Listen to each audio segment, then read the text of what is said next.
Good evening. The meeting is called to order. I have item B1, approval of electronic participation by a school board member. Is there a motion to approve?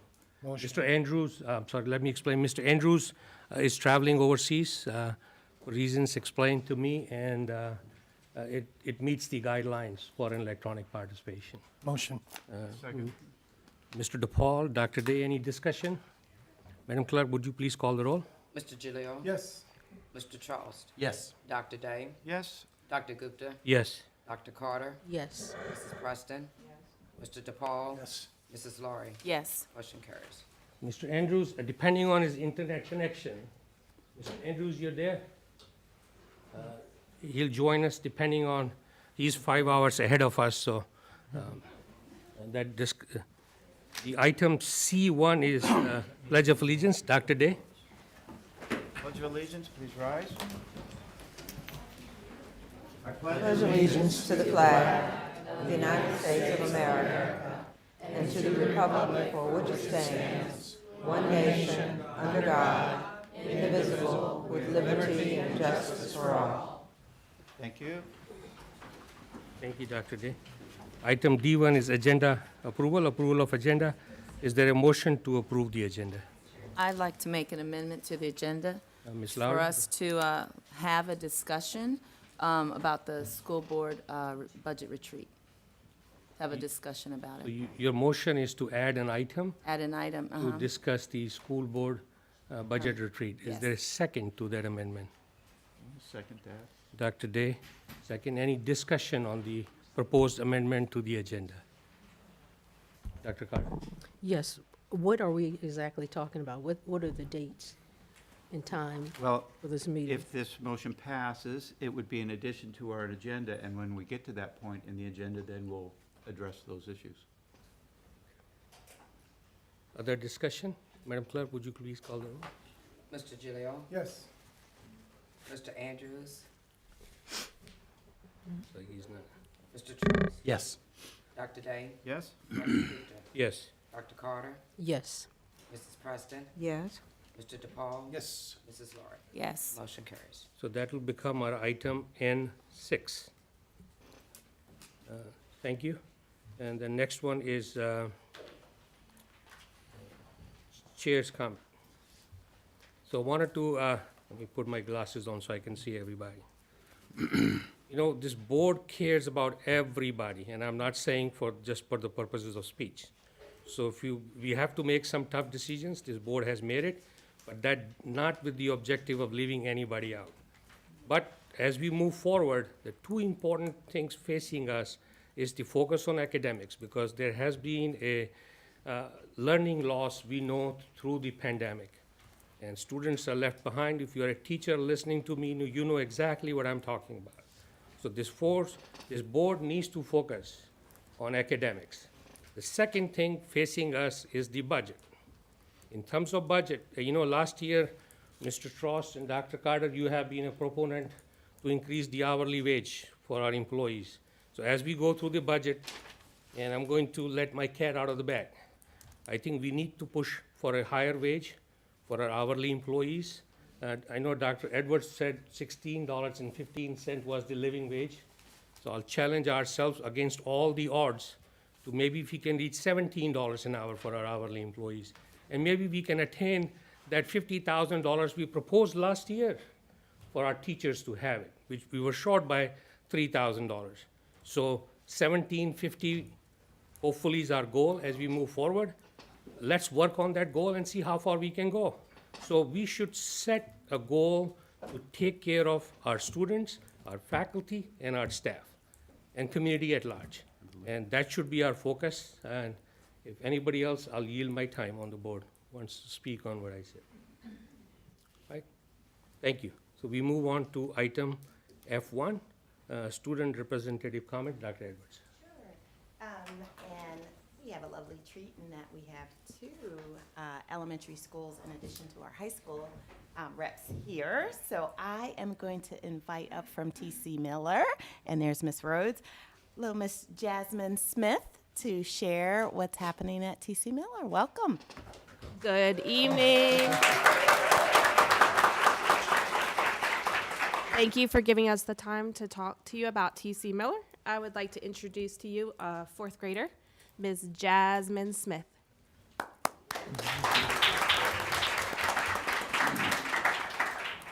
Thank you, School Board and Dr. Edwards, for giving me this opportunity to speak to you. At TC Miller, we are a place where everyone soars. We have self-control, ownership, we are achieving goals, respectful, and successful. There are a few things that I want to highlight as a part of students' learning experience at TC Miller School for Innovation.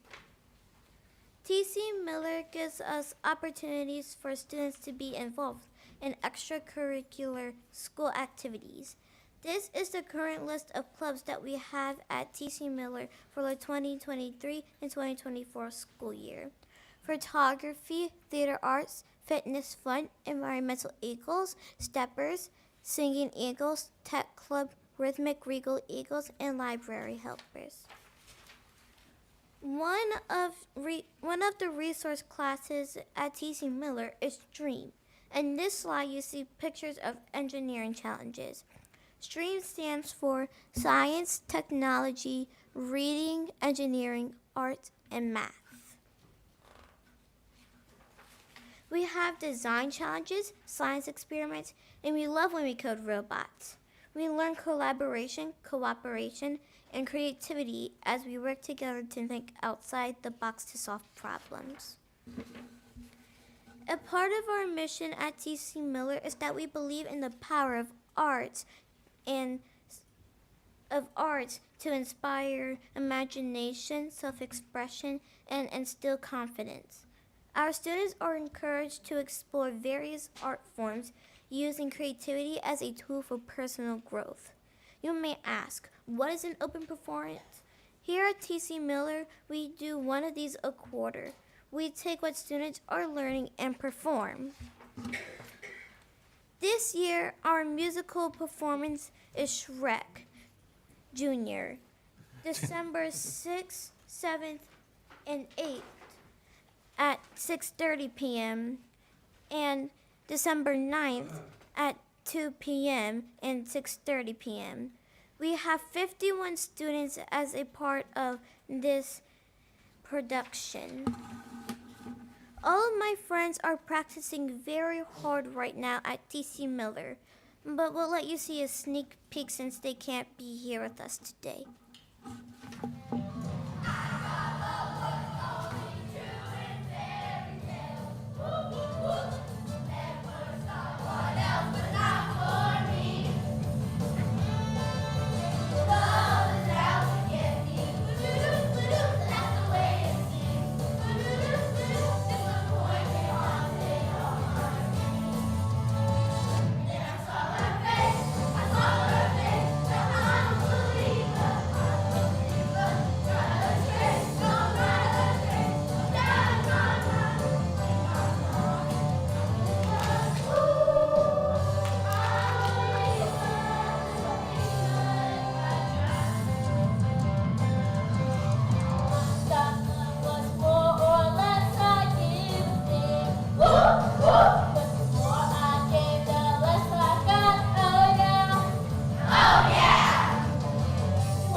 Thank you.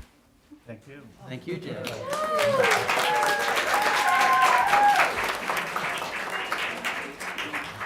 I can't wait to see that tomorrow, so looking forward to it. Our second elementary school is RS Payne. And we have, I believe, 2 student reps from RS Payne, Clyde Smith and E. Flavin. Oh, there's Miss Vicker. I didn't see you behind the camera. Welcome. Hi, thanks. Hi, everybody. My name is Clyde Smith. And I'm Eve Flavin, and we will be sharing some highlights from RS Payne from this past school year. One behavior incentive is Dragon Dollars. If students are respectful, supportive, productive, consistently stand on task, and complete their work, they can earn Dragon Dollars. Next slide, please. Dragon Wagon. Then when we collect Dragon Dollars, we can spend it on things like slime, little footballs, or stress balls, or save it for another day of Dragon Wagon. Next slide, please. Another one is we have positive office referrals. If we stay on task, are respectful, treat others how we want to be treated, and are honest, we can get dragon positive referrals. PBIS monthly events. My favorite is when we get extra recess. If we consistently been respectful, supportive, and productive, we can go to Dragon Pride event every month. Next slide, please. And I'm going to give it to my friend Eve. Programs and after-school clubs. Here at RS Payne, we have after-school programs. Our programs consist of Girls on the Run, Math Club, Chess Club, and Good News Club. All of our clubs do their best to support the children that attend them. Next slide, please. Community service projects.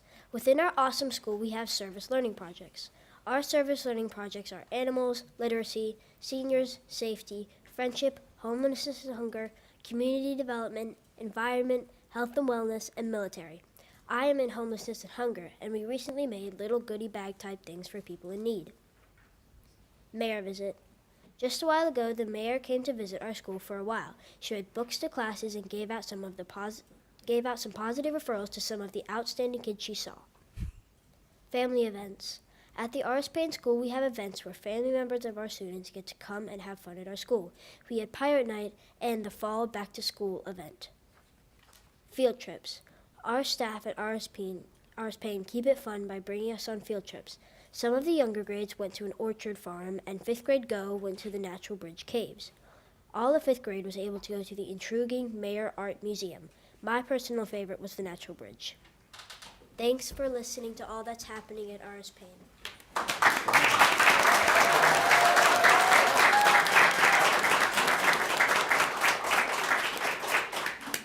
So I want to thank both of our schools, TC Miller and RS Payne, and the students for presenting. And those adults, you don't know how difficult that is to stand up in front of an audience of all these people and give a presentation. But isn't that a great skill that employers are looking for? Leadership, the ability to communicate, putting together multimedia presentations. And you all did a fantastic job. So we are so proud of it.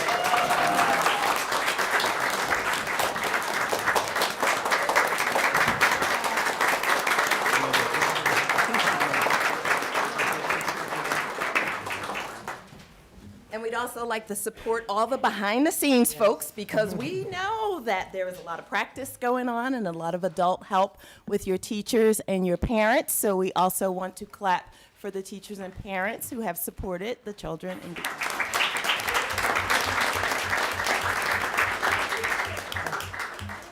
Okay, so now we've seen how our little ones do it, and now we have our older students, our high school student reps, and I believe we're going to start with Lucy.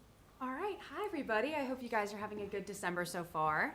And I know we're kind of getting close to winter break. And as we're ramping up towards our winter break, our winter sports have actually been starting their practices, and some have even had games. The sports that start in the winter are wrestling, boys and girls indoor track and field, and boys and girls basketball. And just a little on the topic of basketball, we want to recognize a member of the EC Glass family. Coach DJ is the head coach of our varsity boys basketball team, and he was recently diagnosed with Wagner's disease. So please keep him in your thoughts and prayers, as well as his family, and we wish him the very best, because he's really important to us at Glass. Next, in the arts, this month, our Tech Theater program at EC Glass is bringing back Tech Thursdays. And this gives students the opportunity to maybe do more behind the scenes work on the productions that we do rather than being on the stage, because that's not for everyone. So it's good that we have those opportunities. And as of right now, the goal of Tech Thursdays is looking for help on their newest production, Silent Sky, with lights, soundboard stuff, and other tech positions that they need. Next, I want to talk about Central Virginia Governor's School, because they're always doing something really interesting over there. Right now, if you look at the screen, you'll see a couple of the activities they have going on. This one girl I know is actually doing an experiment on sea urchins. So those are her sea urchins that she so kindly sent me a picture of. And then activities like studying the human senses and making quilts, which I think is actually a really cool activity. So I'm glad that they have the opportunity to do things like that. Next slide. Our Student Council Association at EC Glass, we're running a holiday food and clothing drive to help provide people with clothes they need for the colder months and the food they may need for this holiday season. There are going to be bins in all the classrooms, and I believe the students donate to all of their first period classes, and the teacher and class with the most donations get a prize. So I think that's a great incentive to donate more. Academic achievements we have going on. I'm really proud to be able to talk about this because this is really cool. On November 11th, the students from EC Glass's AP African American Studies class were invited, along with some faculty and administrators, to attend the NAACP's Freedom Banquet in downtown Lynchburg. Keynote speaker was Glass alum Keishu Smith-Rogers, and pictured in the image are students Rochelle Jefferson, Jocelyn Good, and Chester Lobb, along with teacher Mr. Reed and Miss Rogers after the banquet, and apparently they had a great time. Sorry I may not have much for you guys this month, but happy holidays, and thank you.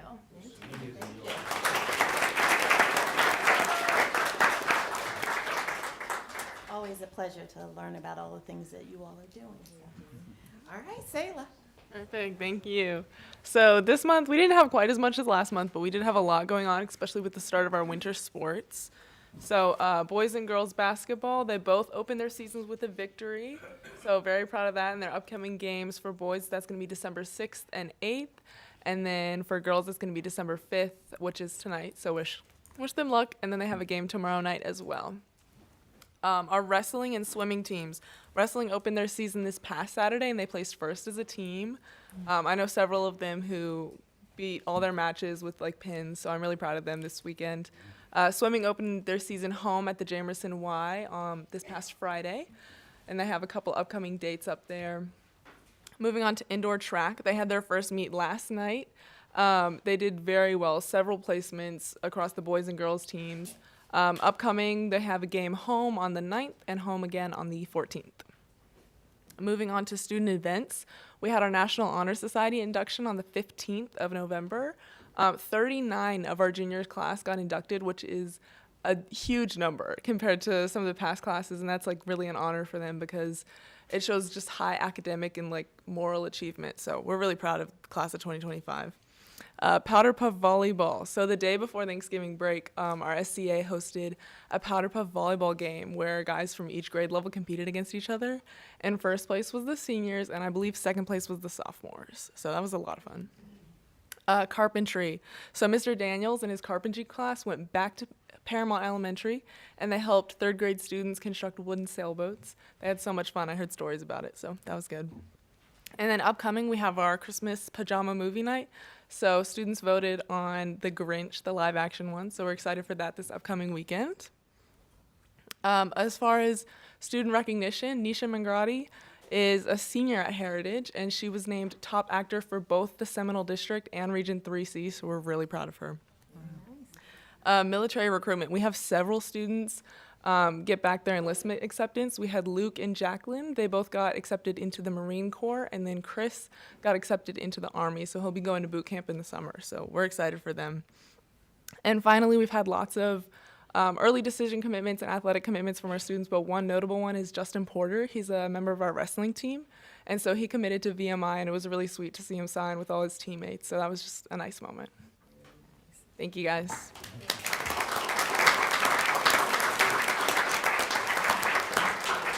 So much. You may not know, but Sayla did a great job at the National Honor Society. Thank you.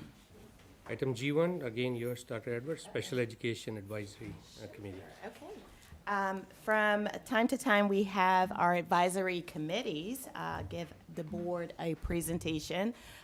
Special Ed Advisory is one of our committees, and Ms. Daniels-Bosher is here along with committee members to give us an update. So, Ms. Bosher. Good evening, everyone. The SEAC committee, the Special Ed Advisory Committee, is a legislatively mandated committee that meets 4 times a year. They do several things as part of that, discuss needs for the students. They review the annual plan, which will take place in February. We also participated in October as part of the trunk or treat that took place at Brookville High School. There were 20 to 30 groups that were all in attendance at that. Our chair, Lindsay Scott, unfortunately could not be here tonight, but Adriel Roberts is here, and she just wants to go over some recommendations. So a few recommendations that we would like considered is the continued implementation of the Virginia IEP system, to also continue to expand training for all teachers in the Orton-Gillingham multisensory reading instructional strategies, continue to review and train staff on IEP requirements for assistive technology to ensure use of state-of-the-art updated assistive technology, continue the LCS Disability Awareness Month activities as planned on an annual basis.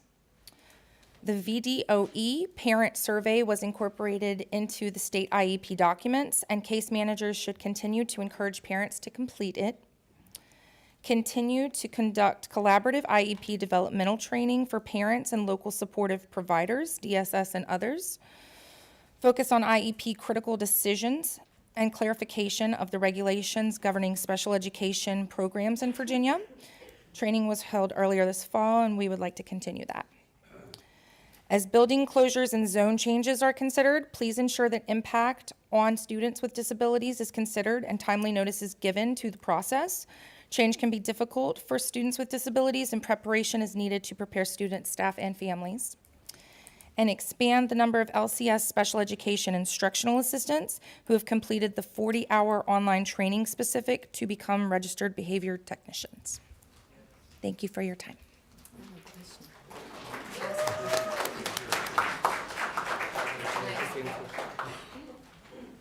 Can I ask? Some questions, so if you can stay, please. Ms. Lowry, go ahead. Well, my only question is, number 2, I wholeheartedly agree with you. I love Ortho Gillingham. I found it to be very effective, especially during COVID. So when you say all teachers, though, do you mean only elementary? Do you mean all reading teachers, like all elementary reading in high school and middle? Or because if I'm a science teacher, I might not need the ortho. You see what I'm saying? So just more specifically, who are you? Very specifically, the elementary, all Okay. staff. Yes. But we actually, interestingly enough, have had some high school history and science teachers participate. And while they aren't going to be teaching the reading section of it, they found it very helpful in dealing with vocabulary and being able to help their students, all students, be able to learn the vocabulary that's pretty specific for some of those science and histories. Wow. So that they voluntarily participated about 4 years ago, right prior to COVID starting. Well, I wholeheartedly applaud you on that. I think that's an awesome idea. So, yes. Thank you. Other questions? I just wanted to applaud you for doing the IEP training, because I know it's very difficult. I have experienced that. So, any sort of training from the system is very helpful. And I know we need to work harder on getting more special education teachers in our system. So thank you for everything you do. Thank you. Thank you. Thank you. Public comments, Dr. Day. Okay, thank you. As we begin the public comment period, I need to read to you our policy guidelines on this.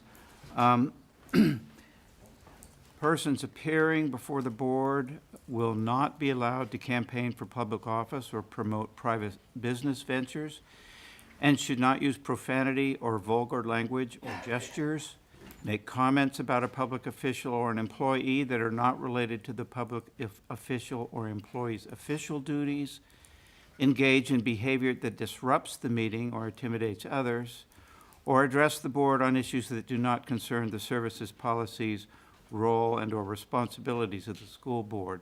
In particular, please do not clap, boo, or express approval or disapproval of speakers. All speakers should be treated with respect, even if you disagree with their positions. Individual speakers shall limit their comments to 3 minutes. A speaker representing a group shall limit their comments to 5 minutes. The representative from a group should identify the group at the beginning of their presentation. A group may have no more than one spokesperson. Total allotted time for public comments at school board meetings is 30 minutes. And then if we have time at the end, there are some voicemail messages that we will play. I was scolded at our last meeting for neglecting the priorities in which we bring public commenters to the podium. Our policy says that priority will be given to in-person comments before voicemail messages in the following order. First are students, following them are staff, following them are parents or guardians, and then fourthly, community members. Now, on the list of people who have signed up, there are a number of students, so I will call on them first. The first is Chester Lobb.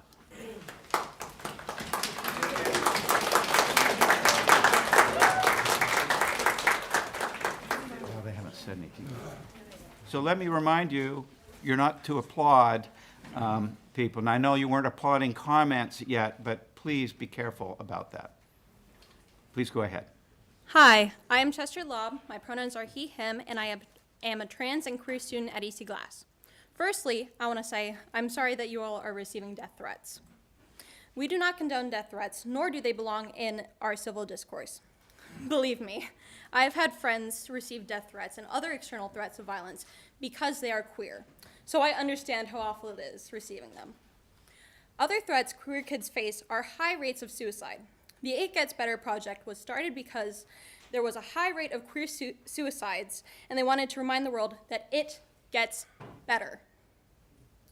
Regardless of the creators of the project is in place to prevent suicide. In this hostile world, hope for things to get better is important, and we need to hold on to that. So, it was disappointing when you all denied the grant, and it felt like you all turned your back on our community. Students cannot learn if they're suffering mentally or emotionally. And academic performance and well-being are connected and heavily interact with one another. Policies should be put in place to help us students learn and help keep us students safe. Lastly, please reconsider your vote on the grant. Thank you. Thank you. And thank you all for this instead of this. Next, Brittany Harris.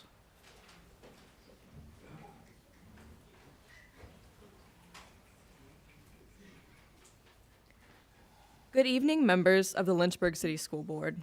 I will once again introduce myself as Brittany Harris, co-president of the Genders and Sexualities Alliance at EC Glass. I am here tonight to express my disappointment and to show that this club and these people will not give up. We have all fought too hard and bled ourselves dry to be heard, to just simply sit back while you attempt to find funds and supply us with tools to fit our needs.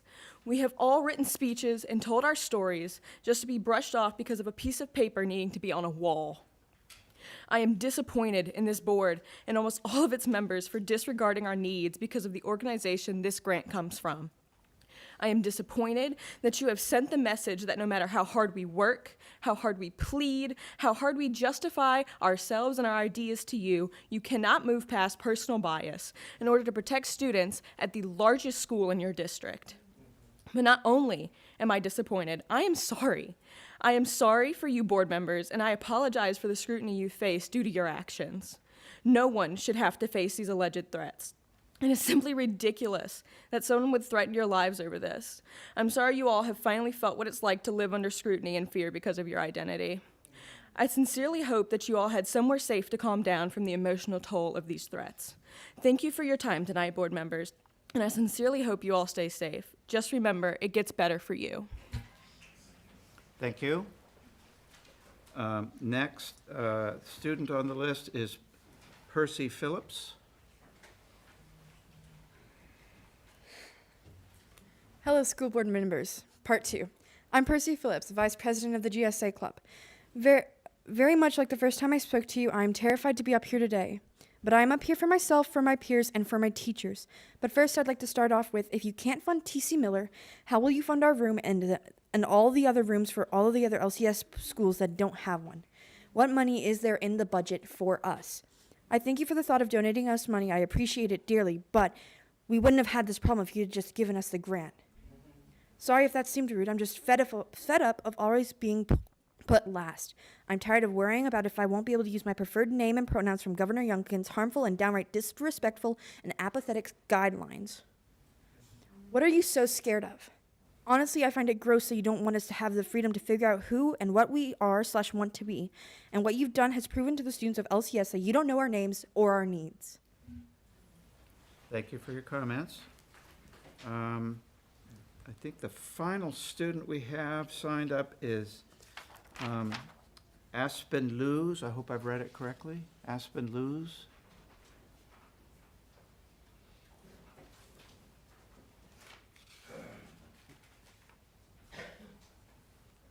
Hello, my name is Aspen Lewis. I'm 17, a trans student, and a senior at EC Glass. I'm here tonight to stand with the members of our GSA and give testimony that our experiences are real. There are more of us than just those who came to the first meeting. I have to constantly be cautious of my environment everywhere I go.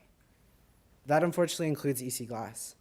Although our former and current principal, along with vice principals, faculty, staff, and even other students, have worked to create a healthy learning environment, there's only so much they can do. During my freshman and sophomore years, I was in the beginning stages of socially transitioning from male to female. At this point, I wasn't sure what the bathroom policies were for trans students, and not wanting to cause problems, I didn't ask, so I used the boys. On numerous occasions, I was stopped by male peers who'd either harass me about being in their bathroom or ask inappropriate questions about my body directed towards genitalia. These kids were much taller and far stronger than me. Thankfully, I was able to walk away from these confrontations unharmed, but they could have easily ended with me being severely injured or even dead.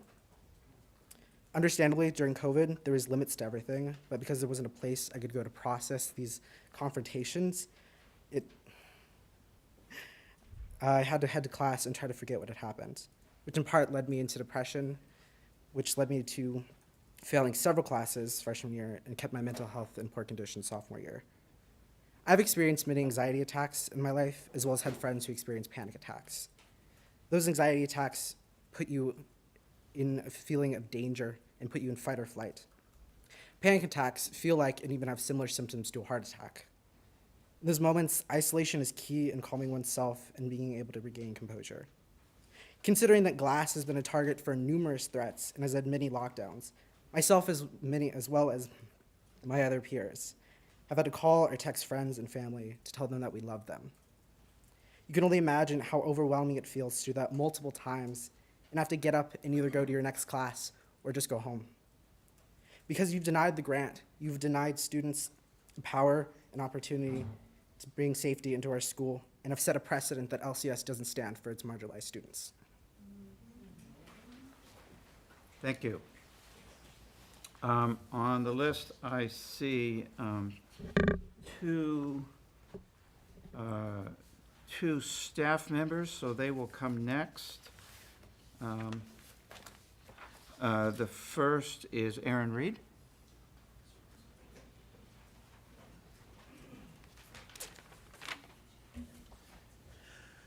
Good evening. My name is Aaron Reed, and I am speaking for a group of concerned teachers at EC Glass High School. I'm a product of Lynchburg City Schools. I graduated from EC Glass in 1994. I'm a 26-year veteran of teaching. I teach AP Language and Composition. I teach AP Seminar. I teach public speaking.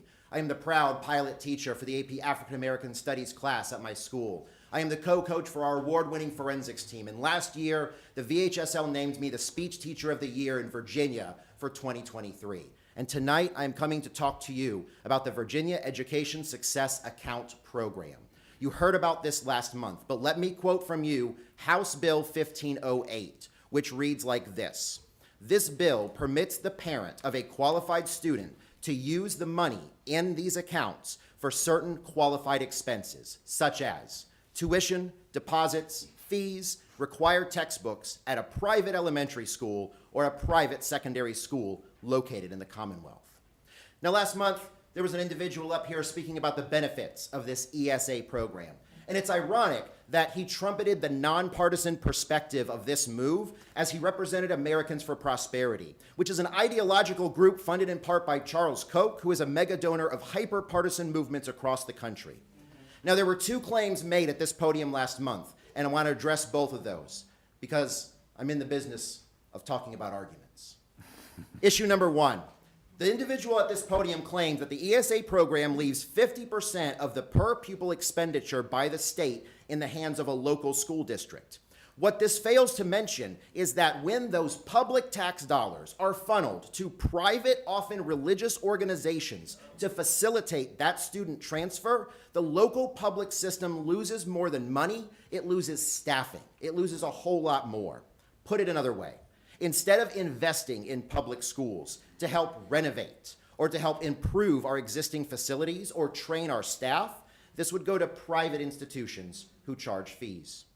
Claim number two, he said local funding decisions get to be made at the local level, which means that City Council is supposed to work with you if an ESA bill were to pass the House. But here's the problem. The decision by City Council last year to move to categorical funding tells you two things. One, they do plan to take all of your decision-making abilities about school funding away, because that was step number one. Second, they don't see you as an equal partner in the operation of our schools. And I'm sorry if you think that they do, because they don't. They've demonstrated this to you time and time again. And here's why. Here's the claim that last month's speaker so desperately wanted to avoid saying out loud. It's because people who advocate for the ESA program and similar voucher programs all over the country, programs that just got defeated in states like Texas, they don't believe in the public part of public schools. They believe that education is a private gain. They say, I pay my money so that my child can get a good education. But the education, the children of my neighbor, my colleague, or the stranger I pass at Food Lion, that's on them. So I need you to see this ESA program and similar voucher programs for exactly what it is. It is a continued attempt to defund our public institutions in this city, in this state, and around this country. Look, this fight is not new. In fact, just last week in my AP African American Studies class, we were talking about how fights about public education are inextricably wrapped up in things like the civil rights movement and in things like the manufactured outrage 2 years ago over CRT. But here's the thing. You are stewards of a public school district which governs Lynchburg City. Do you remember the students that I mentioned before? Your neighbor students, your colleagues, their children, the stranger you passed at Food Lion? You're indebted to them just as much as anyone else. You're a public school system, accountable to the public, who deserves a strong education opportunity in this city. The folks behind me don't want to resort to private schools or religious schools. Here's what they want. They want the diversity and the brilliance that comes from our tradition of excellence. I need you to resist ESA movements in this city. I need you to work at making sure our public schools stay public. Thank you. Please refrain from expressing approval or disapproval. Thank you, Mr. Reed. The second teacher on my list is Brooke Carson.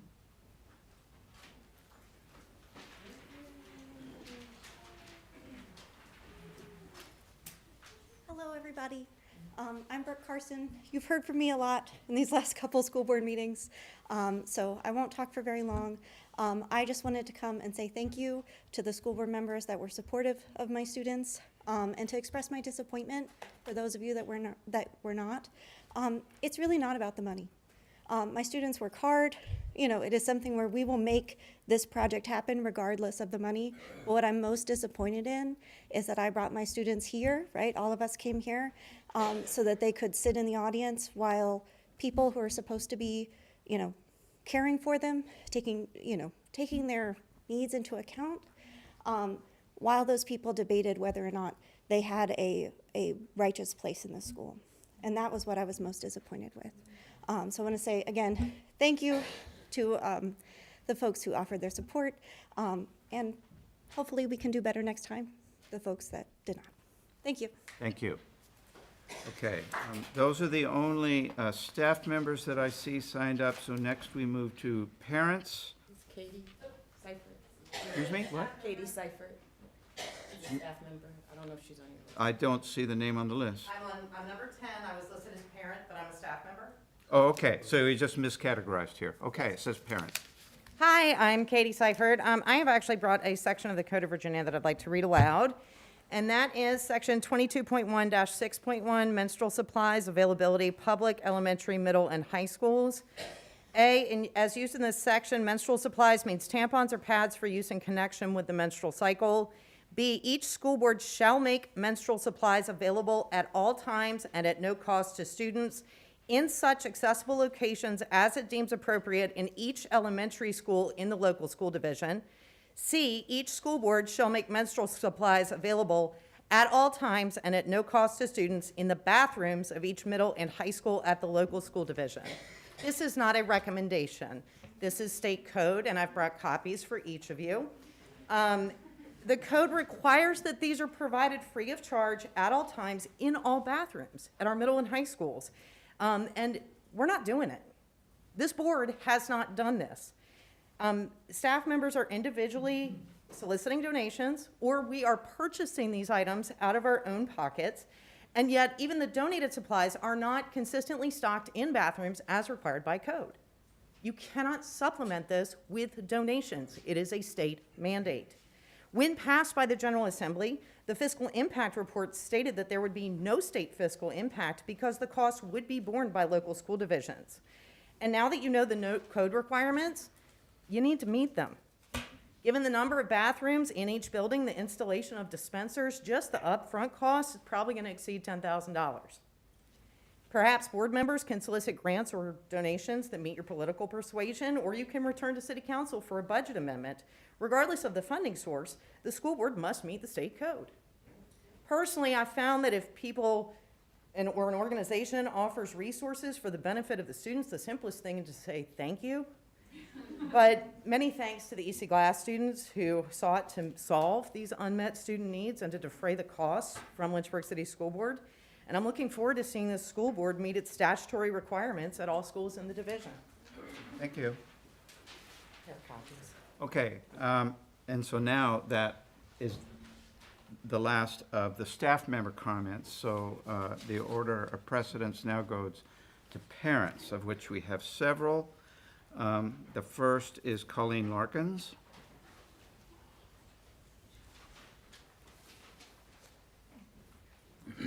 Each of you joined the school board for a reason.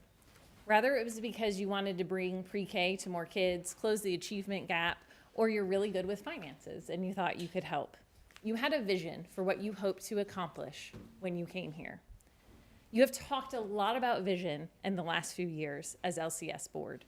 Visions are amazing. They help us know where we're going. No matter what you cast a vision for, a business, a nonprofit, a school's system, a vision does not start with destruction. It starts with hope. So let me cast a vision of hope for you. Rebuilding and renovating all of our elementary schools and doing it for a fraction of the cost. You may ask, how would this happen?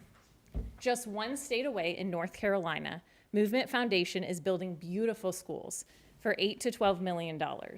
I have personally walked through these schools, as have many of my colleagues. They are places that I would be proud for my children to go.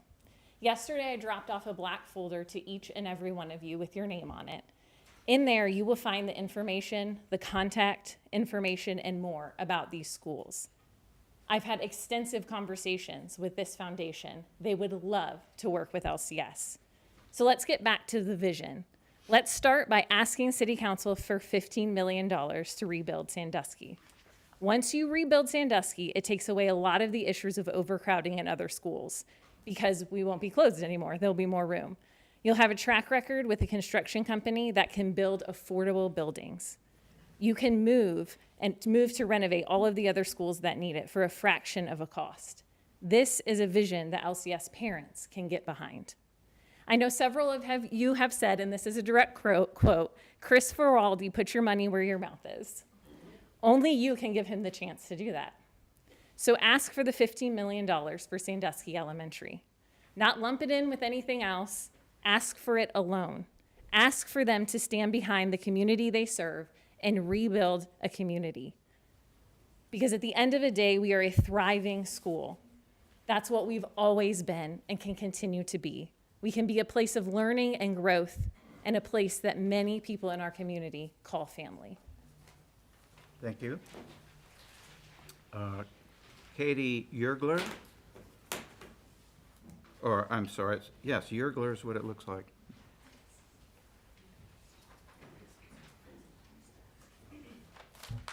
Good evening. My name is Katie Yergler, and I've been a Lynchburg resident since August of 2022. I've come to talk to you about the denial of grant funds for the students of EC Glass. I grew up in a conservative Christian home, and my faith in God has always been the most important part of my identity and the most important aspect of my life. I was heavily involved in my church youth group in high school, had adults who mentored and encouraged me in my walk with God, attended an evangelical Christian college, and surrounded myself with like-minded conservative evangelicals. In my experience, though, I felt disconnected. I was ashamed to share a part of myself, the fact that I'm gay. I faced judgment and fear for how my fellow Christians would treat me and respond to me if they knew that truth, if they knew my truth. And that is primarily because of the ways that my fellow Christians talked about the LGBTQ plus community, using words like indoctrination, grooming, and abomination. I honestly wish I would have had a space where I could process what I was hearing and to know that I could be loved for who I am, that God loved me for who I am. Maybe if I did, I wouldn't still be working through the feelings that I'm unloved by God and hated by my brothers and sisters in Christ. As a fellow Christian, I urge you to consider the consequences of your words on this community and these kids, especially as you discuss things like whether you're going to accept funds for a grant. Additionally, I hope you know that I'm not the only gay Christian in Lynchburg, Virginia. I can assure you that there's at least one member of your conservative evangelical church who is gay or trans. So I ask, whether they are open about it to themselves or you or not. So I ask you, would you tell that member of your church that they are an abomination? Would you act in a way that makes them feel excluded, unheard, or judged? Or would you do whatever you could to love them, accept them, and support them? I hope that you choose love. Romans 15:7 says, if someone says, I love God and hates his brother, he is a liar. For the one who does not love his brother whom he has seen cannot love God whom he has not seen. Therefore, accept one another, just as Christ also accepted us to the glory of God.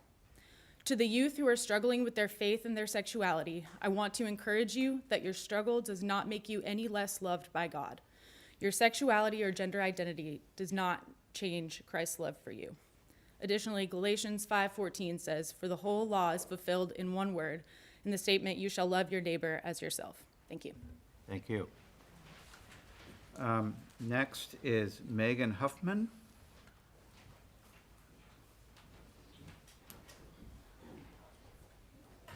Good evening. I can imagine that the Venn diagram of Lynchburg residents who watch and attend city council meetings, who also have a vested interest in watching and attending LCS school board meetings, is probably a very small percentage. Who would choose to spend hours of their time in such a manner voluntarily? Well, as an engaged parent, volunteer of 2 LCS students, and a community advocate, I fall in that overlap. I am here to discuss what you might call strings attached. When you listen to the city council meeting from last week and hear the comments from citizens defending Councilman Marty Mischens from censure or removal from his position, they each reference his heroic protection of our students from being indoctrinated and groomed by this evil It Gets Better grant at the school board meeting. I do not need to FOIA Mr. Mission's communication to know there is a through line of false propaganda flowing from Mission's keyboard to many of your inboxes. Likely, there are indeed strings attached between many of your appointments to your positions to this very body and his bigoted and homophobic ideology and rhetoric that he spews in city council chambers every single meeting. The misinformation that Ms. Lowry and Mr. DePaul were sharing last meeting about how the grant had branding and video viewing requirements were false. They were false. It is imperative that citizens and parents in this community speak up and shed light on this dangerous path we are headed down. I do not want my children, I do not want these children to be involved in a school system where one member of city council treats you all like puppets. That is not the best interest of every child by name and by need to graduation and beyond. I am seriously beginning to question my 6 years of devotion, dedication, and defense of this school system with a leadership that is so blind to the needs of the very students that it serves. Again and again, I'm seeing this board's decision-making rejecting our most vulnerable populations and making things worse for the kids who need our help the most. There are over 2,300 comments at the end of the November 30th Washington Post opinion piece. 2,300 comments. The opinion piece is entitled, LGBTQ plus teens won a grant for their school. Adults sent the money back.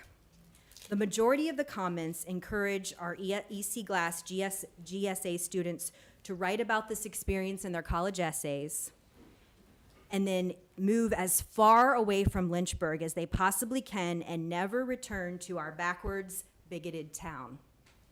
To those students, I want to say that these 7 votes against accepting this grant are not representative of your Lynchburg community. There are so many of your neighbors and parents who are infuriated and will go to great lengths to protect you. You are loved. You are valued just the way you are. We need your voices in this community, and we most certainly need your votes to ensure that this leadership train wreck that comes with so many strings attached never happens again. Thank you. I just realized there is one name on the list for whom I don't know what their category is. Is Kellen Knight here? I'm just a citizen. You're a citizen? Yeah. Okay, thank you. Okay, so the next parent on the list is Carla Jones.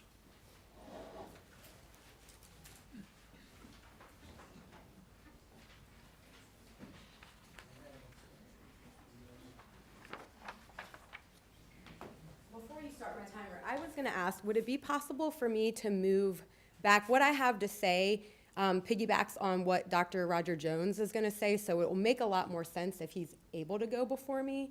Would it be okay if I just pushed myself back with the citizens? Well, let's see where he stands here.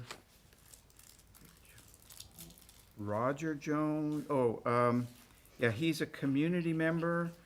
And let's see, you are the last parent, so if you want to exchange places with him. I'm sorry, your name, please?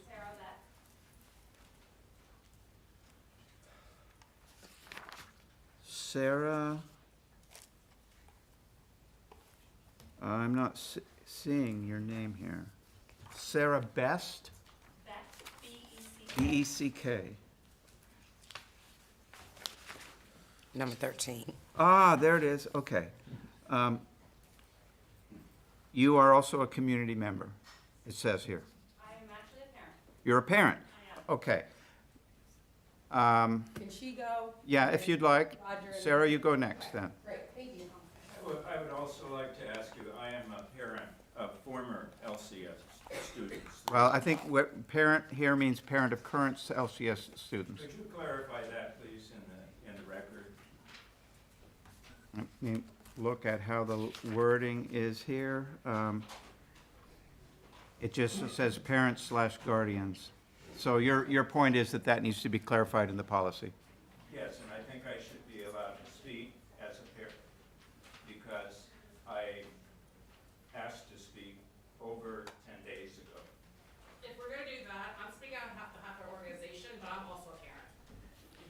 Okay. Let's just continue on that right now. Okay. I think I'm going to have to just follow the list that I have here. Sarah, please go ahead. Hello, thank you for being here and listening. My name is Sarah Beck, and I am a psychology professor at Randolph College and an LCS parent. The It Gets Better project was started in 2010 by LGBTQ+ advocate Dan Savage and his husband Terry Miller, with the goal of preventing LGBTQ+ youth suicide. Several weeks ago, I listened online as this school board discussed the slippery slope of accepting money from such an organization. To be clear, you all worried that accepting money from an organization with a goal of preventing youth suicide would somehow set a negative precedent or some kind of slippery slope. I ask the board, a slippery slope to what? There is no downside to promoting mental health in this community. We should all share the goal of reducing the risk of self-harm and suicide in our teenagers. I am an LCS parent, although my children are still in elementary school. This morning when I told my daughter why I was going to the school board meeting, she told me we should raise money ourselves for this calming room. She said it sounds like something they've had in her classrooms, and it's really nice to have a space to wind down. She also asked me why the school board is afraid of gay people. I told her that I don't know, but I think maybe they're just afraid, and maybe they just don't know much about the LGBT community. Well, many of us are here. We're only a little bit scary, and mostly not at all. I am so proud of the Gender and Sexuality Alliance at EC Glass for envisioning a space to support not just their queer and questioning friends, but all students at EC Glass. And I'm so proud that these local students successfully wrote a grant and received it. I am embarrassed that our community is now nationally famous for going to the mat for ignorance and fear when we could be going to the mat to support mental health and suicide prevention. To the board, I say this. Please educate yourself on the increased risk of self-harm and suicide in LGBTQ+ populations and youth. Educate yourself. I'll be happy to send you some research as a professor of psychology and a social scientist. Careful what you ask for, though. I will drown you in academic papers. Educate yourself about diverse identities, and I beg you, do not lead this community with fear. To the students at EC Glass and every LCS school, the community that I know and love here in Lynchburg is here for you. You are my children's camp counselors, lifeguards, babysitters, neighbors, role models, and we see you. We are here for your journey of identity, whoever you choose to be and to love, and we will fight for you in this community. Thank you. Thank you. Okay, now, so we have a complicated situation because we've used our 30 minutes, but some of that time was spent preceding the last speaker to talk about the sequence here. So what I'd like to do, is honor Carla Jones' request to have Mr. Jones come first, and then Carla can come back up. Dr. Jones. What? His name is Dr. Jones. Dr. Jones. Just says Roger Jones here. There was another parent, too, that was representing a group that should come before them. Let's start. The only other parent here that I have listed who hasn't spoken is Carla Jones. But she's... Okay, if we're going to argue about it, we'll close the public comment period now. Let's do the Dr. Jones. Dr. Jones, would you please come speak?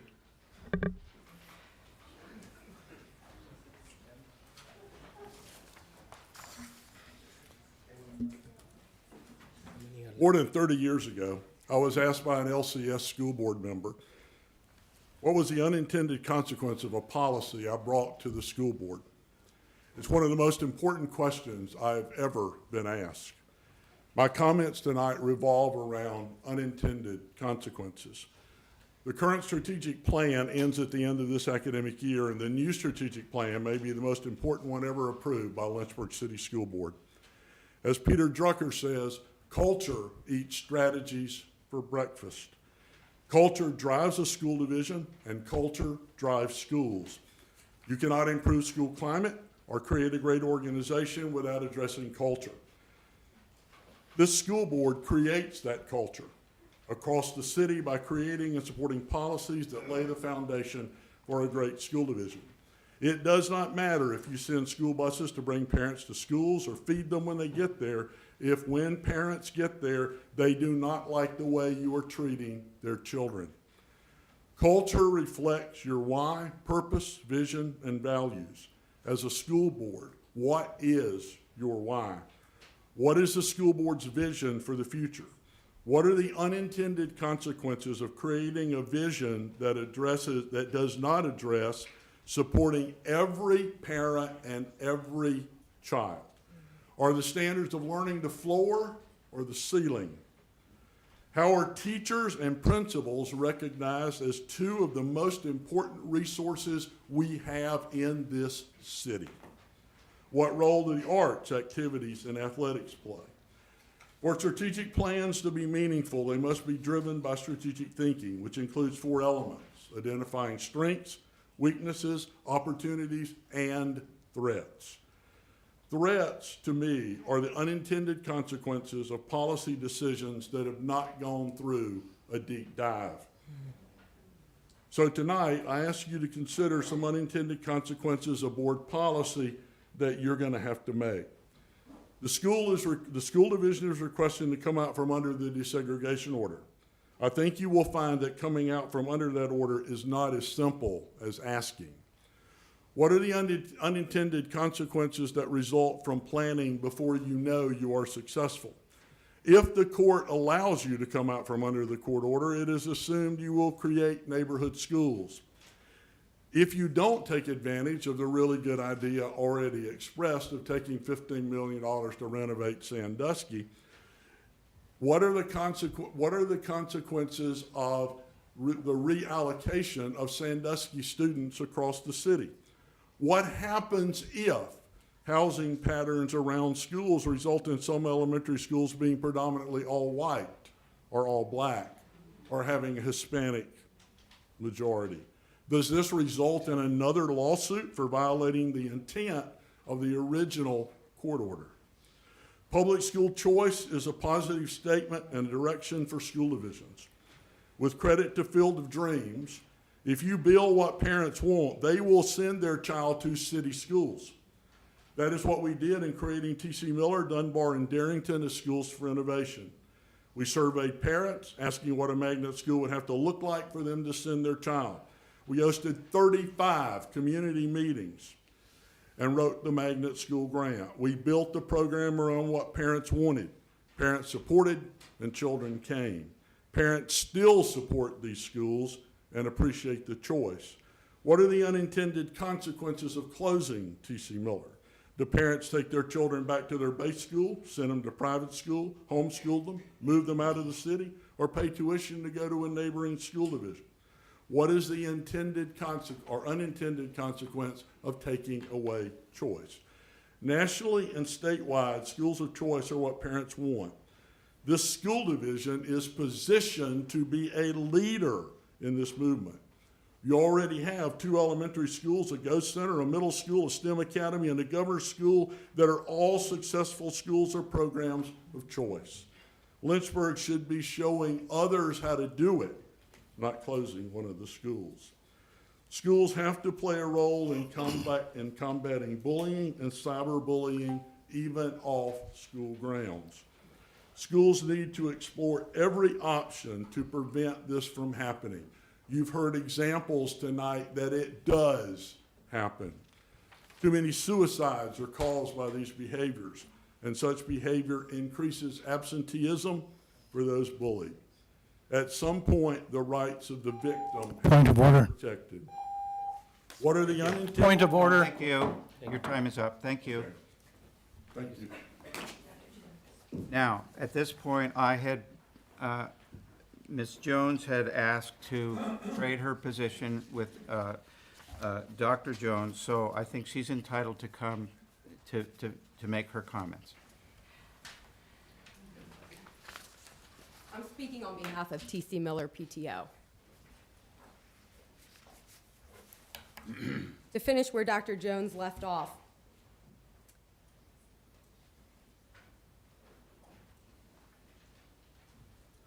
what are the unintended consequences of failing to do this? And before you say schools have no authority to regulate off-campus behavior, read Kowalski versus Berkeley Counter, Fourth Circuit Court of Appeals. Universal pre-K should be addressed. Lynchburg already has a successful mixed delivery system for pre-K, meaning that the 17 licensed private pre-K programs offer a state-approved curriculum and receive state funding. What are the unintended consequences of the school board continuing to discuss pre-K without engaging in a collective impact discussion of the best way to deliver pre-K in the city? The key to your responsibilities as constitutional officers is to promote, develop, and improve public school education. That means challenging the culture of public education in the city. Based on the 2020 census, there are more than 2,000 young people of school age who are in the city in 2020 who are not enrolled in LCS. The easy answer is to rely on the Weldon Cooper study that stated parents were moving out of the city because there were limited single-family housing. Are you sure that's the biggest reason? That may be one reason, but some parents are moving out of the city, homeschooling, or choosing private schools because they have certain perceptions of LCS. We should be able to create safe schools where all children are accepted. We should be able to create schools that focus on building developmental assets and identifying each child's unique talent, strengths, and gifts. We should be able to build a system of public schools that keeps parents and students in the city rather than giving them an excuse to explore other options. Reading and math are critical. If students cannot read and do math at grade level by the end of 3rd grade, it is challenging for them to catch up. For students who are behind, teachers cannot slow down instruction. Instruction has to be accelerated. What are the unintended consequences of not creating programs that accelerate learning during the summer or after school? This issue needs a systemic response. What are the unintended consequences of not creating a powerful partnership with nonprofits and faith-based organizations that provide after-school tutoring? Would it not be best to share texts, lesson plans, resources, and provide professional development for tutors? What if, with parental permission, we put the tutors in direct contact with teachers to learn more about what the child needs? Parents are critical to the education of their child, but it is important to understand that parents choose to parent in different ways. There is no one way to parent. Every parent deserves respect regardless of how they parent. Recognize that what is divisive for one parent is critical instruction for another. Your role is to create policies that bring parents together, not pit them against each other. What are the unintended consequences of failing to do this? Now, speaking specifically to TC Miller, every board member has received an email with our latest proposal, and I want to read that briefly here. By converting to a hybrid elementary school, TC Miller can meet multiple LCS school board goals, housing another much-needed preschool program, as well as improving building utilization rates. With pre-K and increased enrollment, TCM will be home to 300 students, serving vulnerable and diverse populations who deserve quality and innovative education. For preschool, convert TC Miller to a pre-K to 5th grade elementary hybrid school. We met with our principal and longtime counselor to work out logistics. We have 3 preschool-ready classrooms with no additional cost on the bottom floor. This would house 54 preschool children, 25% of the pre-K current wait list population. Multiple classrooms allow pre-K teachers to have peer support, an important factor named by Dr. Edwards. Preschool in TC Miller, a school known for its student engagement, tight-knit culture, and excellent attendance, will engage families positively in LCS early on. In terms of long-term options, MGT said TCM has room for expansion. Additionally, a STREAM grant could move STREAM into an outdoor bus, providing another room for additional pre-K children. However, the proposal doesn't stop there. Using easy opportunities, we can expand our elementary enrollment, increasing the building utilization rates and pulling in more families. The proposal to do so includes improving communication to open the wait list, holding open houses and innovation nights, which have been very successful in the past, sending home flyers at preschools and early learning centers, and promoting the lottery application process. We can capture the 33% of families who are choosing private. James River has seen record numbers of applicants and tours the last few months. We also may be able to get more funding with SOQ numbers. I hope you will take heed to what Dr. Jones shared, and in the meantime, while you are determining your strategic plan and discussing unintended consequences, please vote to convert TC Miller to a hybrid school and commit to keeping it open. Thank you. So We got 5 speakers left, right? If you want to extend, I'll need a motion from the board. Because our policy allows only 30 minutes, and we've gone beyond that. I move that we extend the public comment How much? to allow those 5 speakers. Is that how many we have left? 2, 3, 4, 5. I think, yes, 5 is what I count. I second the motion. Is there any discussion on that motion? Madam, please call the roll. Mr. Gilio, Yes. Mr. Charles, Yes. Dr. Day, Yes. Dr. Gupta, Yes. Dr. Carter, Yes. Mrs. Preston, Yes. Mr. DePaul, Yes. Ms. Laurie. Yes. Motion carries The 8-0. time is extended for 15 minutes. Go ahead. 5 speakers. You got. Well, the motion was to allow all 5 speakers. All 5 speakers. They're allotted time each. Okay, I'm going to go through the names in the order that they are on the list that was given to me. So at the top of the list is Samantha City.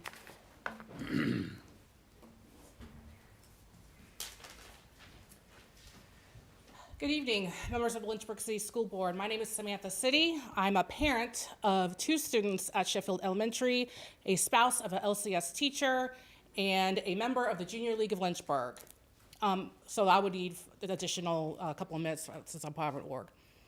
Today I'm speaking on behalf of the Period Access Distribution Center, otherwise known as the PAD Center, to address the issue of period poverty in our schools. The recent school board vote on the 50 Voices, 50 States grant for EC Glass has brought to light many issues, one of which is free access to menstrual products in our schools. Period poverty is when people have limited to no access to period products due to limited resources. According to a 2021 study conducted by Kotex, 2 in 5 people have struggled to purchase period products. The number is exacerbated by the fact that menstrual products have gone up in cost year over year. The average cost of menstrual products is $20 per cycle. Now, that may not seem like a lot for you and I, but every dollar counts when it comes to it. Additionally, Black and Latinx people are most impacted by period poverty, with 24.5% of Latinx and 19% of Black people experiencing period poverty over the past year. This contributes to furthering the achievement gap among our students. As a result, young people are resorting to using substitute products such as toilet paper or paper towels, which impacts their ability to learn or even attend school. I know as a parent, Sheffield Elementary has emphasized the importance of attending school regularly and on time. Many of our students are having to miss school because they do not have adequate period supplies that will get them through the day. Additionally, there is still a stigma when talking about periods and period products, especially in a young person's life. It is embarrassing for students to admit that they're on their period, despite the fact that this is a normal bodily function. Matter of fact, there are adults who do not feel comfortable talking about it. The first step to destigmatize periods is to bring awareness to the problem and to talk about it. This is where the PAD Center comes in. The PAD Center is a program of the Junior League of Lynchburg that was launched in the spring of 2021. We provide period kits for immediate need to the community and also on a monthly basis. Currently, we have over 180 subscribers to our monthly program. Since the beginning of this school year, we have provided up to 400 period kits to LCS, and we foresee to provide more in the future. Additionally, the Junior League has raised awareness of period poverty in our community through our annual Little Black Dress initiative, which I believe I emailed the board back in October about that. We are learning on a regular basis that this is a problem in Lynchburg. It was disheartening to hear from EC Glass students about the lack of access to menstrual products, especially since there's legislation in place that guarantees menstrual products in our schools. I won't quote that again. Y'all already have a copy of that from earlier. Our very own students recognize this as a need in the community. In addition to the GSA Club at EC Glass raising awareness of period poverty, the National Honor Society at Heritage High School, which was recognized earlier today, is currently preparing a fundraiser supporting the PAD Center with more projects coming down the pike that will address period poverty. Members of the board, how are we following the Code of Virginia? Our young people have sought out a way to fund menstrual products in a safe environment, yet the board has voted not to accept such funds. It is important that students have access to menstrual supplies in order to confidently attend classes without fear of having period issues. The PAD Center will continue to partner with LCS to supply much-needed products in order to reduce period poverty in our schools. I ask that the board look into how menstrual products are provided at every school, at all times, and at no cost, so that our students can learn and thrive. Thank you for your time. Thank you. Next on my list is Robert Floyd. Says Floyd here. Flood, I'm sorry. I'd like to thank the Dr. Edwards and all the other members for giving me a chance to speak about behavior. I was talking to some kids that I work with at a school, alternative school in Lynchburg, and the more that I talk to them, the more I realize there's three sides to a story. And these kids got good grades, but 98% of them are over there for fighting, putting their hand on somebody or some situation. And I thought about it when I was young, I used to get bullied. I know it don't seem like I would have got bullied too much, but I did, a lot. And you go to the adult and you tell them, this person messing with me or this person picking with me, and they listen, but they don't hear you. And that's what I gather when I talk to these young people over there, because some of the things they said happened caused them to do certain things. Don't get me wrong. I mean, you got to do, the right thing and not get punished. But just listening to them, and thinking about 95% of them look like me. 95%. And I'm saying to myself, 95% look like me that's over here for behavior problems. And we've been talking about this off and on for years, Not saying that we have a lot of great kids right here. A lot of great kids, white, black, Mexican, Spanish, you call them. We got some kids that got problems mentally. But as soon as they do something, the first place we're sending them to the alternative school. We're setting them up for the pipeline. Everybody know what the pipeline is, right? From there to from detention home, from detention home to the penitentiary. If some of them get there, they might end up in the street with a bullet in their head or, with the wrong people. But the million-dollar question, how can we try to find out how we can find a solution to the behavior problems? The million-dollar question. I don't have the answer, because if I did, I wouldn't be talking about it now. Nobody up there has the answer, because as long as kids get in trouble, they'll be sent somewhere. Now, I know the principal, the guidance council, teachers are the most important ones in their school, some of the most important ones that the kids go to. But if they don't get no help from them, who don't get help from? When they said something, okay, yeah, he stay in trouble all the time, don't pay no attention to him. Then they go tell somebody else, this person picking with me or this person messing with me, they don't pay no attention to him. As soon as they do something, hey, kick him out. Kick him out. Because he's the problem. Not the ones that have been picking on him, but he's the problem. And they're just setting him up to end up somewhere you don't want to go. And that's the reason why I came today. I didn't know exactly what was going on, but it's been on my mind, because I was that kid that was accused of some at EC Glass. And I lost basketball and football scholarship. And then the person tried to apologize to me and said, look, come on. I'm going to take you back to school. You want to stop at the window stand and get a hot dog? I said, let me get out of this car before I do something stupid. I was accused of something that I didn't do. How many kids that look like me has been accused of something they didn't do and end up over there to turn to school or detention home until you listen to three sides? The outside, the accuser's side and the truth, and find out it's totally different sometimes than what they say. Because, you know, we don't listen to the kids a lot. We think we know it all. We really don't know jack. Anyway, I'll leave that alone.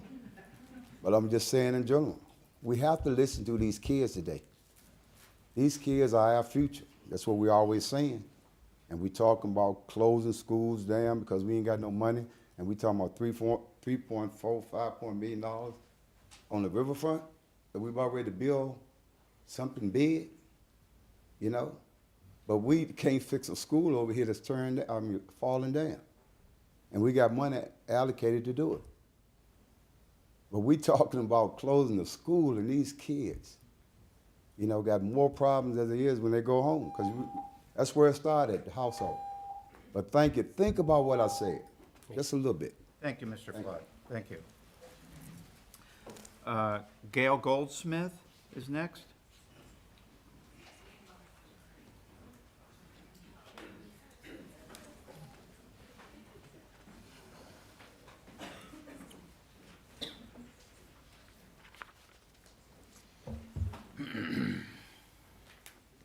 Hello, thank you.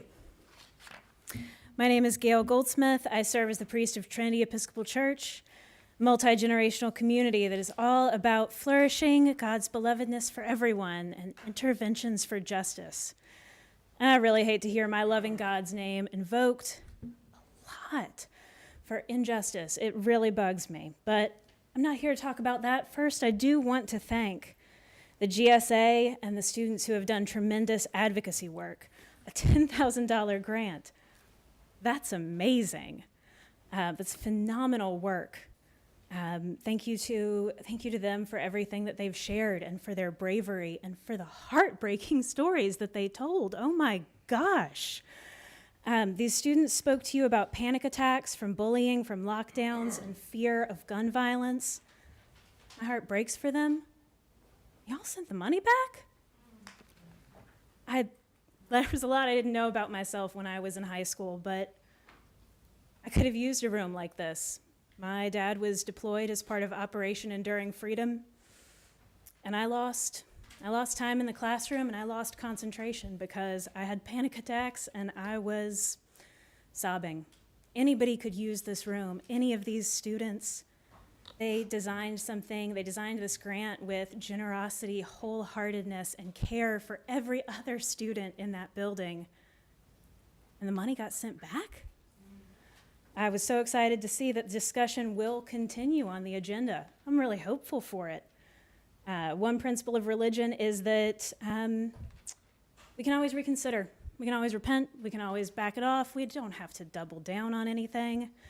I was really excited to see that that hope is still on the agenda.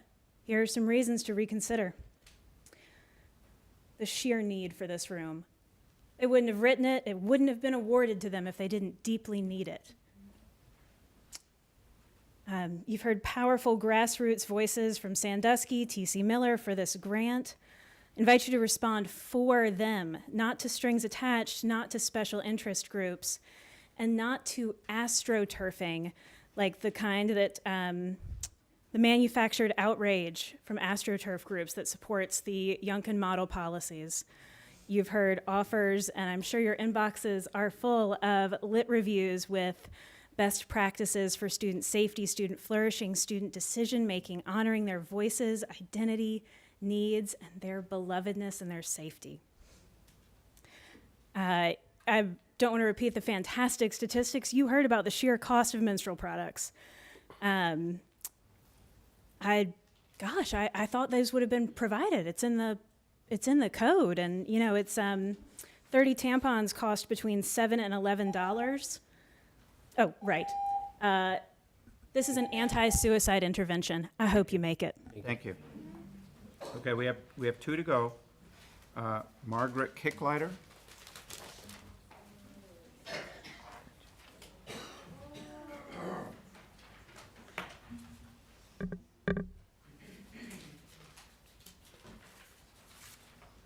Good evening. My name is Maggie Kicklighter. I am a proud graduate from EC Glass High School, where I served as my school board representative, and the Central Virginia Governor's School. I'm a current student at the University of Lynchburg, and I grew up walking the halls of Lynchburg City Schools and have had the privilege to sit beside the board before. The stated mission of Lynchburg City Schools is every child by name and by need. This school board failed to fulfill this mission when it rejected the It Gets Better project grant on baseless claims that the organization is too contentious and inappropriate. This grant was earned through the exemplary work of EC Glass students who in their application expressed that, quote, their school wasn't necessarily being sensitive to their needs, particularly of the LGBTQ+ students, end quote. This board's actions and decision demonstrate the truth of that statement. The mission of the It Gets Better project is to, quote, uplift, empower, and connect LGBTQ+ youth around the globe. They discourage suicide and promise that life will get better.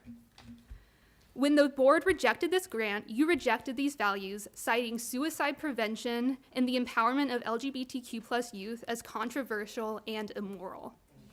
You told the students you were proud of them, but your actions revealed the hollowness of those words.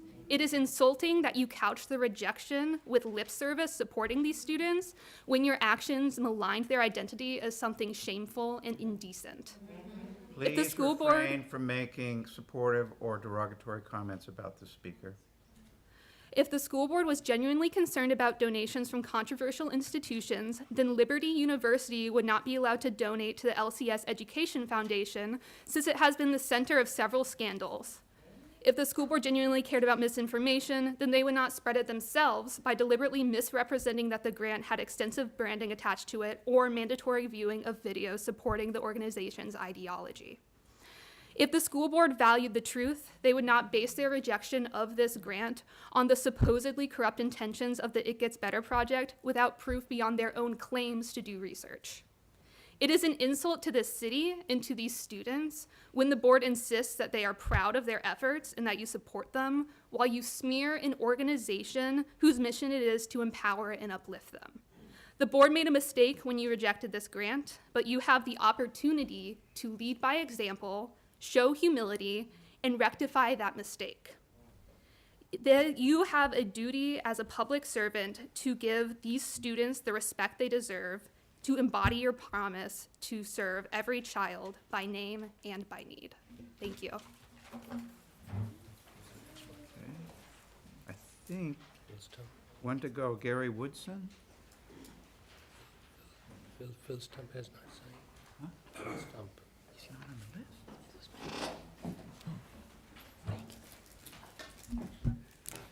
I'm Gary Woodson, a long-term resident of the city, and I appreciate you hearing my comments tonight. I want to give a special thanks to the Lynchburg Police Department for the wonderful work they've done in supporting their children during this school year and certainly in the past. Secondly, I would like to thank the Lynchburg Fire Department for their superior work that they have done, especially with the recent fire at RS Payne. Now I would like to thank the school board that recently passed on a 7-2 vote rejecting the grant from It Gets Better project. I would like to thank you for that. Additionally, I want to thank the school board for the hard work in developing a facility plan cutting 2 elementary schools. This will benefit a shrinking school population and lower the tax burden on the Lynchburg citizens. Today, I got some information from the city of Lynchburg on taxes, and we have a population that is over 65, disabled, and certainly live below the poverty line. This was started in tax relief in 2011, and every year the full grant was given to the people that applied for it as long as they qualified. But this year there's approximately 670 people have applied for that, and it was $610,000 of money granted in tax relief. We need to do things to help our citizens that pay the bills here. Next, I'd like to have everyone that will be going to the comprehensive plan meeting for the city of Lynchburg starting next week. I think it's next week. Go back, if you didn't attend the August 31st economic planning between the city, the council, and Berkeley Group, which has been hired by the city of Lynchburg to develop a plan. that will help our citizens in the long run. But in that meeting which I attended over at Miller, education was a core theme in the roundtable discussion, and we must address the school issue of educating our children with core curriculum in basics, science, math, reading, and technology.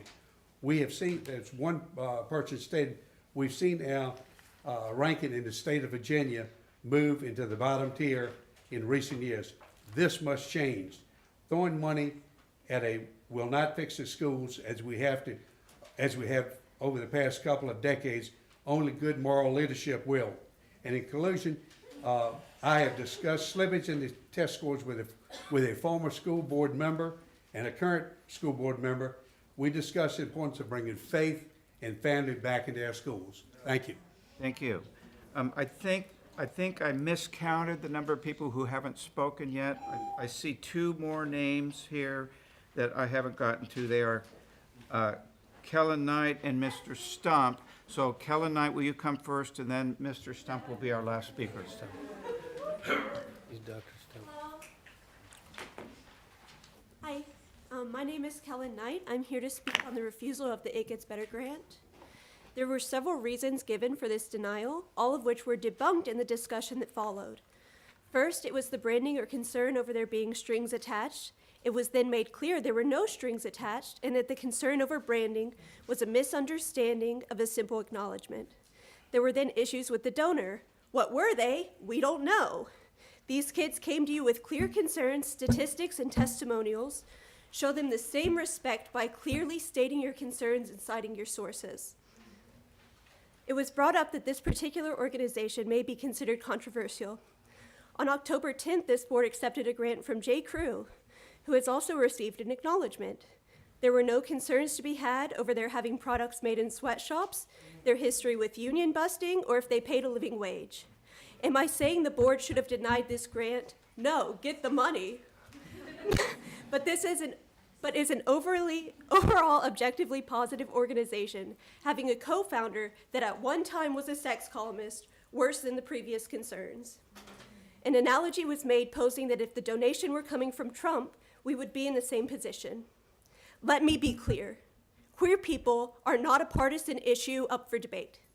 I am here, your students are here.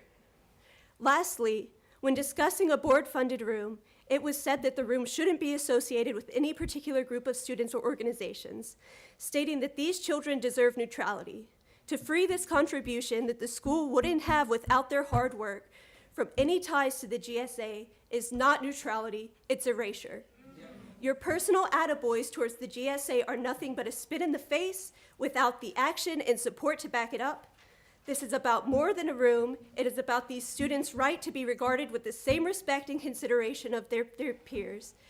The only assumption to be made is that this grant was denied solely due to its ties to the LGBTQ community. I know you care about these students. Prove the negative emails you got wrong. Stand up for your queer kids. They need you. Thank you. Thank you.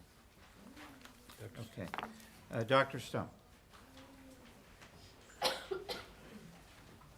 My name is Phil Stump. I'm the proud parent of 3 LCS graduates who had a wonderful education here. And I want to thank the queer students for their enormous courage. And I want to urge the school board to reconsider their decision to reject the It Gets Better grant. In rejecting the grant, it rejected our students, who themselves have experienced rejection and bullying. I can empathize with them because my own grandson was in a similar position in another school in another state. And the help that he got, the support in that school, may have saved him from self-harm and even suicide. The board's rejection was precipitated by new school board member Christian DePaul, joined by 2 other new school board members, both I believe are members of Thomas Road Baptist Church. My wife is very accepting of queer people, her late brother having been gay.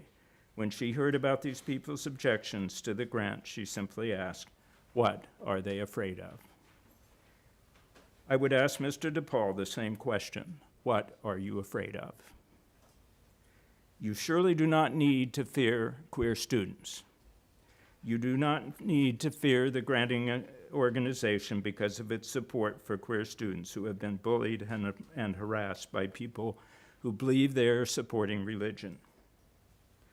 I heard some members make allusion to the idea that the grant called for grooming queer students. I have no idea what that means.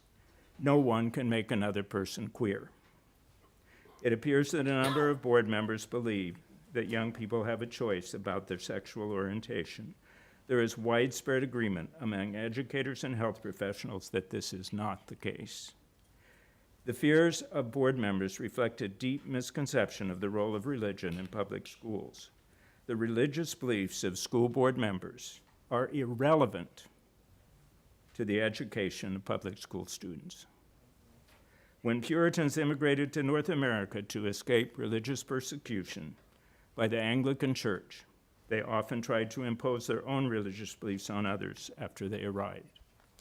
The Baptist, Roger Williams, spoke eloquently against this hypocrisy, and Thomas Jefferson drafted the Statute of Religious Liberty that forbade such hypocrisy in Virginia. How ironic that some of our school board members seem to believe that they can impose their religious beliefs on the operation of our public schools. We can and must do better, and I believe we can. It became clear during the meeting that the majority of the board felt guilty about rejecting the concerns of the students. This led the board chair, Dr. Gupta, to offer to fund the requests of the students personally by donating the money that would have been provided by the grant. I commend him for this, and I hope he will follow through with his pledge, especially since he assured us that it was given with no strings attached. The students and their faculty advisors assured the board that there were no strings attached to the It Gets Better grant. Is the board doubting their word? Dr. Gupta's generous gift would not erase the board's rejection of the students. I urge you to vote again, and this time to accept the It Gets Better grant and affirm our students. Thank you. Thank you. Thank you, Dr. Day. Next is finance report, Dr. Edwards. All right, our October 2023 finance report, Mr. Sorensen, is online, I believe. So Mr. Sorensen's online. Good evening, everyone, but I'll just take it, and if there's any further questions, he might be able to answer that. So you have a updated board summary. I did update it today because I noted a change that needed to be made on that, just an error in a number related to the encumbrances. You'll note that we are generally in line with our encumbrances to date, as well as our revenues as we were last year. Again, as we'll mention, the revenues related as a percentage of where we are this year versus last year is related to the contingency fund that the city council set up in order to reduce the funds available to operating costs as well. That's why it shows that difference. So certainly take any questions you may have on the finance report. Dr. Day? I have a question. So I'm looking at the statement of expenditures, and see, there were a couple categories where, well, okay, so let me be specific. The administration, attendance, and health category, function 2200, the personal services is overextended by 55%. 155% is what it shows in the final column. The overall balance for administration is okay. It's at 104%. But I'm just wondering what the explanation is of that excess in that particular. Sure, I'll confirm this. My suspicion is it's probably related to health insurance costs. Okay. I'll confirm that. Okay, and I think Security is the same. on the second page, the bottom line, total non-instructional costs, it's showing budget used 6,990%. Is that really right? 6,000% used?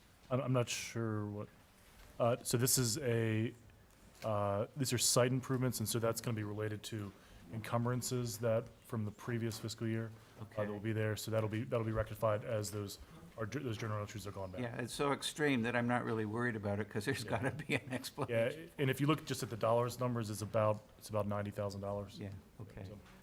So let me see if I had any questions on the other parts of the report. I did not. That's the end of my questions. Thank you. Other questions? Going back to health insurance, I'm just gonna ask one thing. So are we, the deficit, if you look at it, the year receipts were 3.6, and disbursements were still higher. Are we, do you think we're tapering off and moving in the right direction to equalize? I think we have a challenge in health insurance again this year, and we're going to talk about that more next week. But we will have, as we've continued to sort of dive into this budget, we do think we have a couple of challenges around there. So we'll dive into that more next week, and then, but we will have that increase of fee next month, which will help some, starting next month. Dr. Edwards, that's it? Yeah, thank you. Next one is consent agenda. Is there a motion to approve the consent agenda? I'll move that we approve the consent agenda. My second. Any discussion? Madam Clerk, would you please call the roll? Mr. Gilio? Yes. Mr. Charles? Yes. Dr. Day? Yes? Dr. Gupta? Yes. Dr. Carter? Yes. Mrs. Preston? Yes. Mr. DePaul? Yes. Thank you. The next one is school board member reports, finance and facilities, Dr. Day. Okay, so as we all know, we have begun the budget process. We're going to hear a bit more about that in a little bit from Mr. Wadika. The most recent meeting of the Finance and Facilities Committee was November 21, and our next scheduled meeting is January 16th. What we will get a little bit later in this meeting is largely the same information that was given to the Finance and Facilities Committee meeting at its November 21 meeting. And our understanding is a week from tonight, we will get some additional information. The committee has not formulated any specific recommendations at this point because we are newly in receipt of this information as well. That's all I have to say. Thank you. Governor School, I think, Mr. DePaul, you are doing it for Ms. Lowry? Ms. Lowry said that there is going to be a governor's school meeting tomorrow, and that she will have an update next month. She did not have anything for tonight anyways. Thank you. Laurel, Dr. Carter? Our meeting is tomorrow, so I'll have a report in January. STEM Academy, Dr. Carter? Our next meeting is in January next year. Bye, Mr. DePaul and Yes. We had the breakfast, which turned out well. Very good food, not that we had anything to do with it, but it was well attended. I thought it was a little bit sparse for the fact that it was a complimentary breakfast. But our next meeting is going to be held in January, so we will have a report for you at that point. Thank you. LSCR, Mr. Trost? So we had our meeting on November 27th. At that time, due to scheduling conflicts with the legislators, we went ahead and decided to cancel the legislative breakfast for this year. In its place, we made a commitment to go to what I call Lobby Day or Lobbies Day up in in Richmond. We're scheduling appointments with our legislators. We're going to meet there and discuss our legislative priorities with them. As far as what LACRA would like to do after that particular event, we want to turn our attention to not only monitoring the legislation that's going through the General Assembly, but we also want to volunteer some things in terms of volunteering, prioritizing volunteering in our school. We want to get the community and the volunteers out from the community to help us with respect to education of our children. And that was what we did. Our next meeting I have set as January 9th. All right. Thank you. Beacon of Hope, Mrs. Preston, and Mr. Andrews, I think, is up. There's nothing new to report. Thank you. Education Foundation, Mr. Trost and Mr. Jalil. No updates at this time. Ad hoc Discipline and Policy Review Committee, Dr. Day. We have not met since our last board meeting. Our previous meeting was November 2nd. Our next meeting is January 25. So there's nothing new to add beyond what I reported at our previous. Thank you. Can I make something on that committee? Can I make a comment about, a public comment? No, I'm sorry? Is it appropriate to? It's on the committee, I think. oh, it's okay. about the, Yes, about our process. oh, the committee, okay. Yeah. We've been doing a lot of good work with changing of policy, we're making it tighter. I really enjoyed, I think it was Mr. Floyd from the ALTED.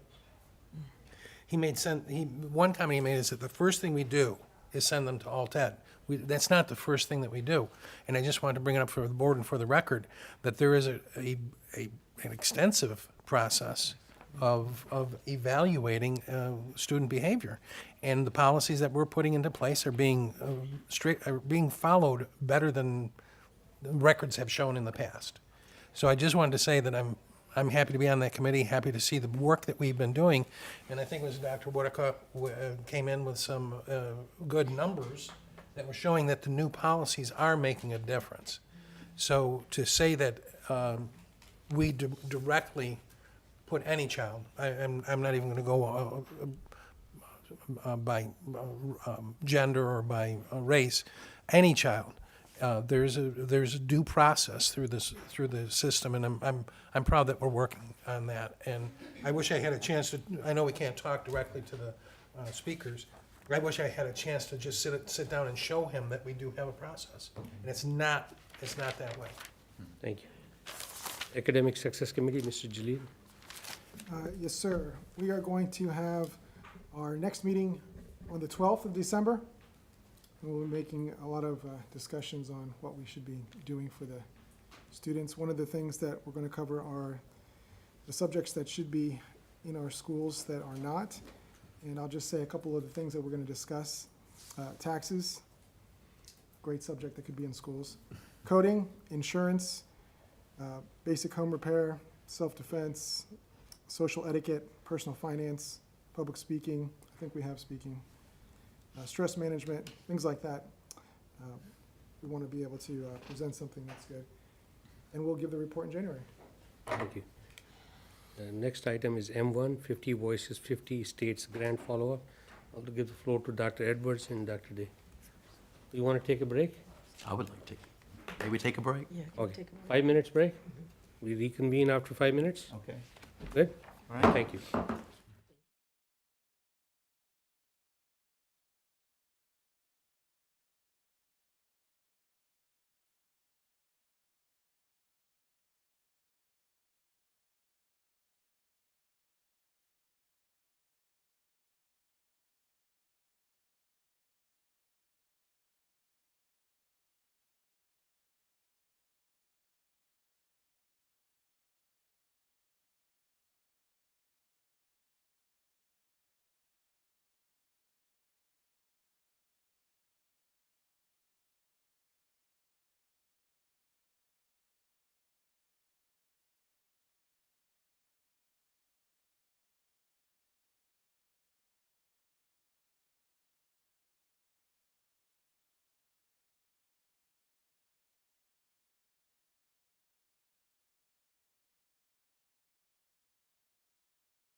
We're back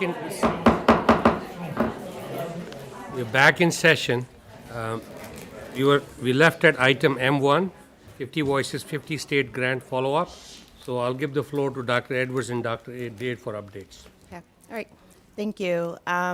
First, let me just publicly state, because it has been brought to our attention several times tonight, but also before, so we are already in the process of rectifying the menstrual products in the bathrooms.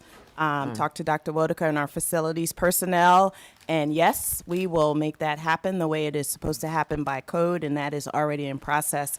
So I do appreciate everyone who brought that up to talk about that. That being said, I'm also grateful for our partnership with PAD, because they have been helping assist students in need, and we want to continue those types of partnerships. And third, just express my gratitude for students who did write a grant. As a person who writes grants, I know how very difficult that is. And you aren't always awarded a grant after you've spent hours and hours writing one. So one of the things that we teach here is writing, and clearly our kids know how to do that very, very well, persuasive writing, and was able to get the grant, and that is a skill that we certainly want to support our children and say kudos to for their ability to do that. And those of you in the business world understand the importance, as does this board, in writing grants and achieving grants, because we've done that a couple times. So just to cycle back to the last board meeting, one of the things that this board expressed, and I believe it was mentioned that even Dr. Gupta wanted to donate funds, are there other ways to fund the safe school, safe space in the school? So a couple things we have done since the last meeting. I'm going to talk about one, and then Attorney Towns and Dr. Day will talk about the second one. But after hearing board member requests to support and donate, as well as parents, families, community members have also reached out and expressed that they want to donate to support the EC Glass Safe Space. I reached out to the Ed Foundation, who one of their missions is equity. I had a nice conversation with Julie Doyle, Mac Frankfurt, and Dawn Wise, and they have also agreed to be a flow-through agent for anyone who wants to donate funds to the EC Glass Safe Space, Safe Room in our schools. So again, I'm very grateful to our partnership with the Ed Foundation, and want to thank them personally for meeting with us and acting as a flow-through agent.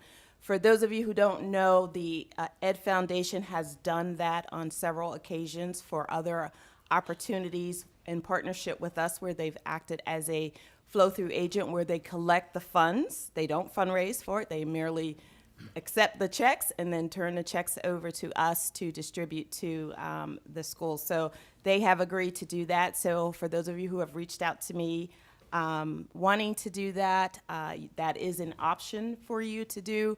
And all of the Ed Foundation information is on our school website, or you can still reach out to me and I can give you that information. The second thing that we discussed at the last board meeting was whether or not it was a conflict of interest for school board members to donate. And for that, we reached out to Attorney Towns, because as you know, Dr. Gupta and several other board members expressed interest in donating. We want to make sure that we do things correctly. So we reached out to Attorney Towns to talk about the procedure for getting an advisory opinion, and I believe she also shared that with Dr. Day. But Attorney Towns, are you there? Yes, I am. And yes, I did share that information with Dr. Day, the process of how to ask for and receive what's called an advisory opinion from the Virginia Conflict of Information Act. So Dr. Day has started that process and has sought an advisory opinion on the issue of if a school board member can make a monetary donation to the school division. So hopefully the board will receive guidance on that issue soon. So let me just say that, first of all, that Attorney Towns instructed us that the request to the Commonwealth Attorney for an advisory opinion on this needed to come from a member of the board. I volunteered to do that because I was not one of the individuals who expressed an interest in financially making a contribution. So I thought I was sort of a neutral party there. I wasn't asking for a benefit on my own behalf. That email was communicated to the Commonwealth Attorney's Office this morning, and she will receive a signed paper copy of my letter making that request tomorrow. And then we just wait until we get an opinion on that, and that will clarify for us whether it's legally appropriate or acceptable for individual board members to make contributions to the school district specifically on this issue. Thank you. Now we move on to item N1, Dick's Sporting Good Grant, Dr. Edwards. Sure, certainly. Dunbar Middle School submitted a grant application to Dick's Sporting Goods in July of 2023. It was for $5,000, and just to remind everyone that any grant that is $5,000 or more comes to this school board for review and approval. $4,900 who want to support our schools. So back to Dunbar. They did do a grant application to Dick's Sporting Goods. They were awarded grant funds for the purchase of athletic equipment to support the DMS athletic programs, specifically volleyball, and then as the funds allow, other teams as appropriate. Questions for Dr. Edwards? Dr. Carter? Well, not so much this grant, but going back to the 50-50. Do we, do we contact the individual, the judge that wanted to donate money for the grant? I think I sent it to Attorney Towns, so all those emails are taken. So she will follow up with that, with the judge, okay? We will too, because Okay. she can donate to the Ed Foundation, which is what we were waiting for. Questions for Dr. Edwards? So we were, I don't know what word to use, told that we needed to be consistent in the scrutiny we gave to agencies offering a grant. This particular agenda item just appeared very recently on our board agenda. I think most of us have not had a chance to scrutinize the details. So I think before we take any action on this, we need to be very careful to understand if there are any stipulations attached to this grant. And with regard to the 50 Voices, 50 States grant, we also had a budget that was attached to that was part of our deliberations. We have a total here, and the statement that it's to go to volleyball and other teams. But is there a more specific budget that was provided as part of the grant application? I did not get a specific budget, only that it was primarily, you can apply for the grant up to that amount, and you had to have be a school or have a team, and they pointed out the volleyball team as first, but if there were any additional funds left over, they wanted to use the additional funds to support other athletic teams. So is this for purchase of equipment? Mm-hmm. Solely for purchase of equipment? Yes. That's what it says. Okay, Athletic okay. equipment. Well, it says support the teams, and so I didn't It says know if used to that. purchase athletic equipment for Dunbar athletic programs. Okay, I see that now, thank you.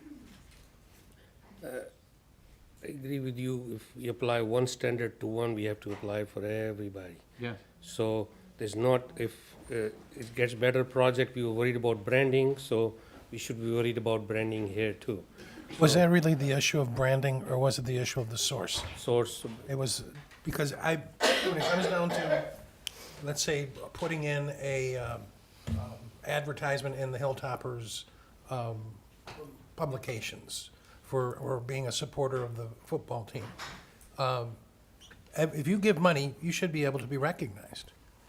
I'm not a, clear the room. If it is about the source, has nothing to do, in my opinion, in my presentation, had nothing to do with, with putting a sign up. Has nothing to do with whether Dick's puts their name on it. Nothing. Had to do with the source. I never made mention about required videos or anything else as a string. I don't even go to church, so I didn't use that as a string. But my point is that if it is an issue of putting a name on something, if I do it for advertising, I'm gonna put my name out there with my business. And whether I get a tax write-off for it, that's not a conflict of interest. That is a standard offer opportunity from the IRS that's allowed for anyone that chooses to make that contribution. So being recognized is not a string, it's not a problem. Whether it's Dick's, and I did a cursory review of Dick's, and I found nothing, but I still think we all should make our own value judgment as to whether it's appropriate. I like the idea. If there's something with sweatshops, maybe we shouldn't be supporting people that do things with sweatshops. I agree with that. But when it comes right down to all these, with all the misinformation that's coming out on all the things that we've been hearing and receiving, let's put it right to where it's supposed to be. And there's nothing wrong with being recognized. There's nothing wrong with donating and getting a tax write-off. If you have a problem with the source, that's what we need to discuss. And if something's wrong with Dick's, I would be just as much. Please. Yep. Continue, please. If there's something wrong with Dick's Sporting Goods. Please, no, we talked about, otherwise you'll have to leave the room. Go ahead. Then let's bring it up and let's discuss it. And that's what this is all about. Dr. Gardner? I see this as an action item. I would like to make to move that we accept the $5,000 grant from Dick's Sporting Goods. There's a motion on the floor to accept the $5,000 grant. Is there a second to that motion?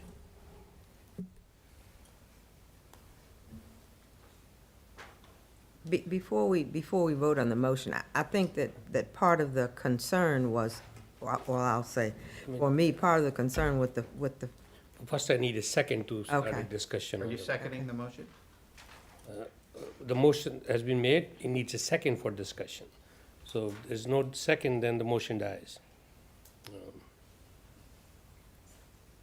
Go ahead. So- I'll second the motion so we can proceed with the Okay, discussion. go ahead, Ms. Preston. Go ahead. You have the floor.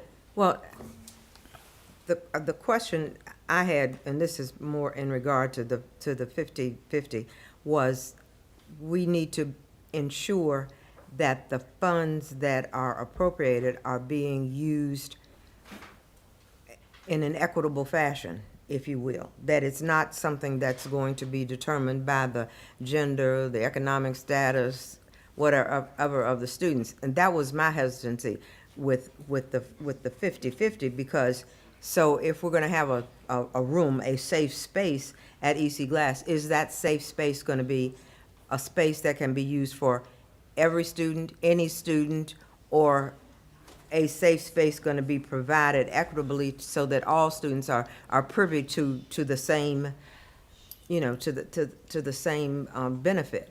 And so that was what my concern was. So I guess my question is, whenever we, and maybe that's something we need to discuss, whenever we are given the ability to appropriate some funds, there ought to be some specific questions that we ought to either formally ask ourselves, or we ought to ask ourselves in committee before we choose to vote on them. What's it going to be used for? Is everybody going to have the benefit of it? Is this going to be the fair usage of funds? Am I making any sense at all? Yes, ma'am. Okay, because I think that was part of the concern that we had, because we got a lot of emails from different factions about whether we should or should not accept this money. But I think part of it was because we hadn't talked about how is this money going to be used, who's going to be the determiner, what's going to be the benefit to every student, because that's what our mission is, every student, by name and by need until graduation, not just these students or those students or the students that live in this community or whatever. And I think there was some lack of clarity in that regard, and I think that led to some misunderstandings, I'll put it that way. So what I'm hearing from you is, there was a lot more information provided with the GSA grant, their budget and everything, which is not here in this current information. Well, I think we just need to make sure that it's always clear, regardless of what the grant is. So my question is, are there specific questions that we should be asking about this one that we don't have answers to yet? Because if there are questions we want to answer before resolving this, we need to wait till we get those answers. Okay, and I don't know that I'm the only person that can answer that question.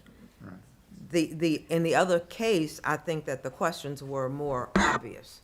They were more apparent. I don't know that there's a specific question about Dick's Sporting Goods, other than we want to make sure that whoever's the funder of these grants is an equitable business, firm, individual, whatever. We need to ask those kinds of questions.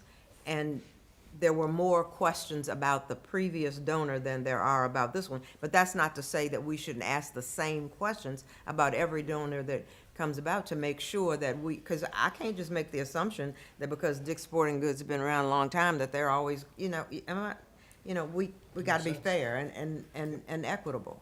Yeah, that makes a lot of sense. Thank you. There's a Rotary Club saying, is it helpful? Is it true? They have a certain amount of, kind of a litmus test for that which is right or good. I was just happen to have this here as far as thoughts.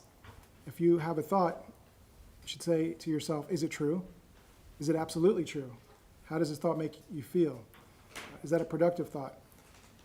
Anyway, it's just about having the same amount of questions for every organization that we deal with.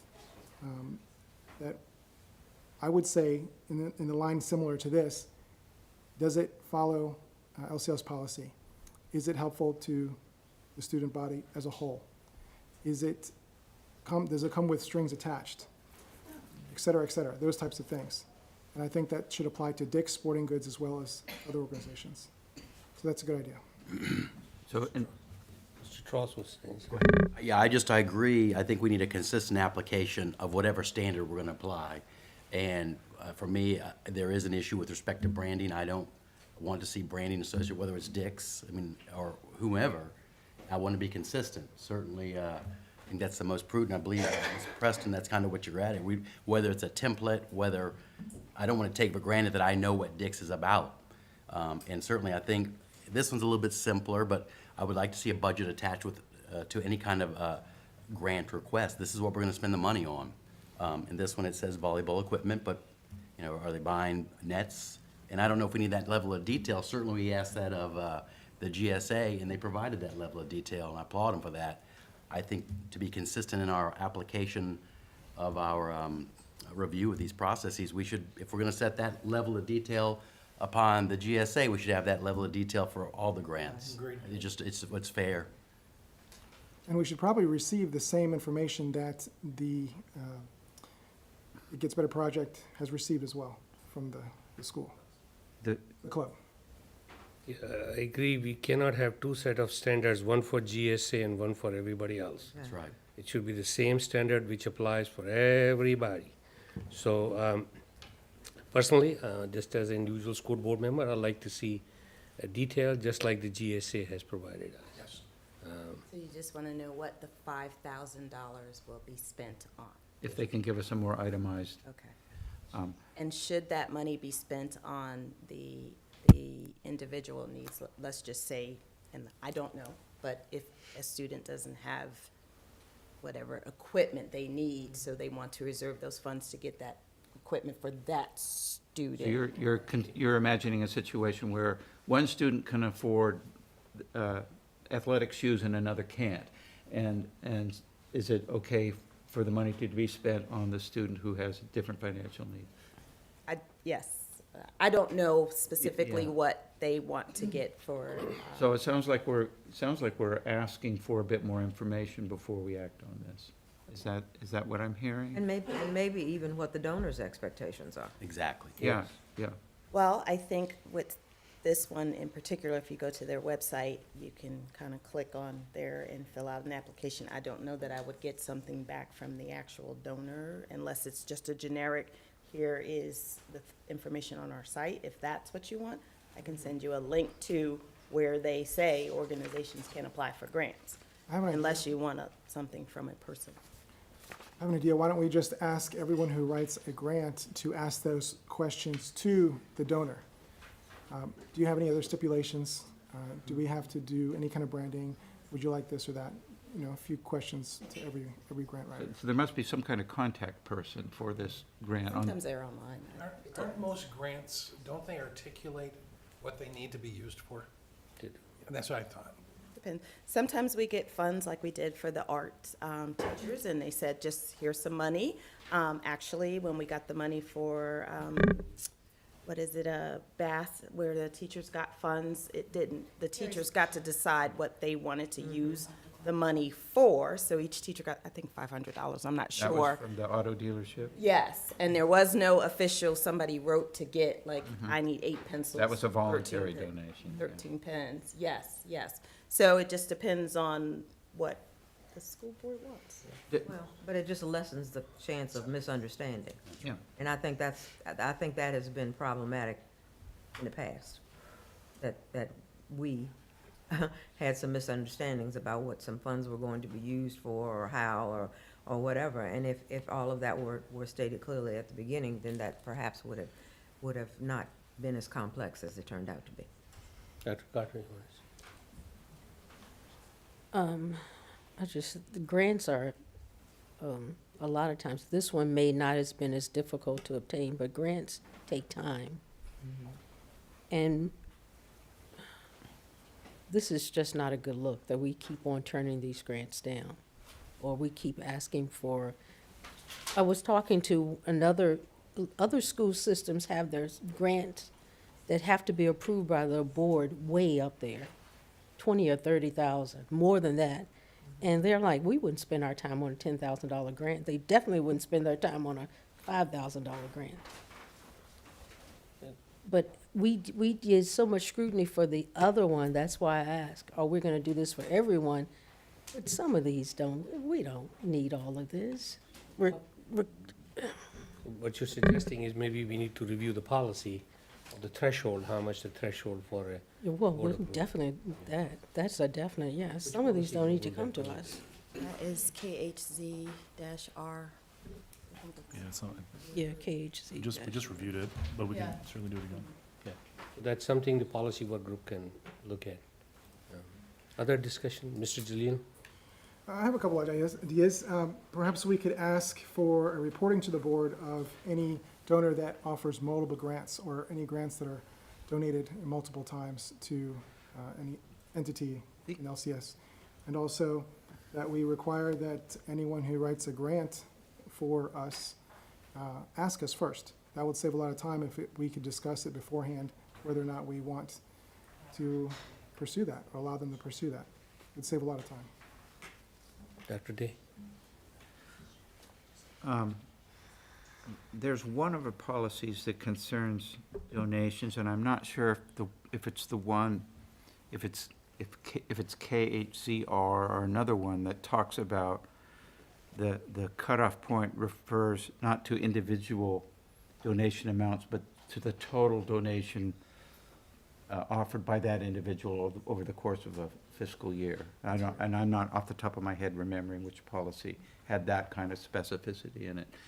As far as the motion that's on the floor, it seems to me that the issue is whether we want to ask for additional information before we act on it or not. So are you making a friendly amendment to the motion?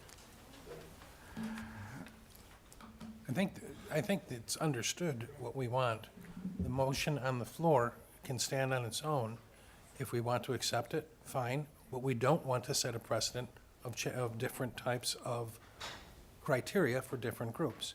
So if we vote down, if we don't vote for the motion to accept, then we can work along, have a motion to do the review for this and have it considered another meeting.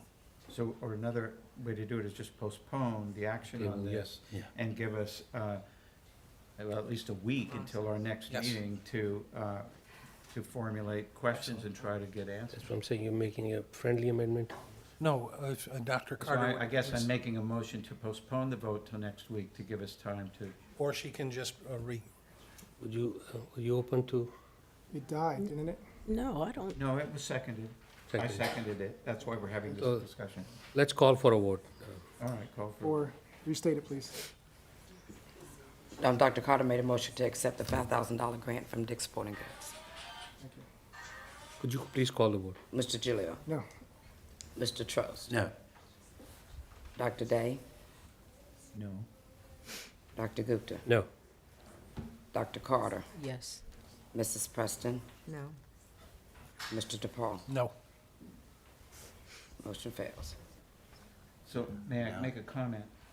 This is not intended, I don't think, the board's intent is to completely refute or refuse this grant. We want to establish a better procedure before we adopt it, since we have been asked to be consistent with the way we handle all grants. And that's because the 50 Voices 50 States grant was such a sensitive issue for us, and we were, I think, very appropriately told that we need to be consistent with our policies, and so we are now trying to do that. If that 50 Voices 50 States grant hadn't come first, we wouldn't be handling things this way, but that has sensitized us to this issue. And so I think our intent is to return to this at a future date after we have formulated exactly what information we want to have in hand before we approve acceptance of a grant. We cannot have two set of standards. I agree. We cannot put under microscope a grant from a LGBTQ GSA group and then let everybody go by the door with a blind eye, with closed eye. We got to be fair and consistent in our decision making.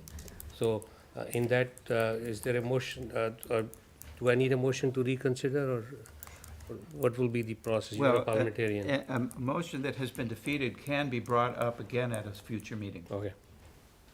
Right, good.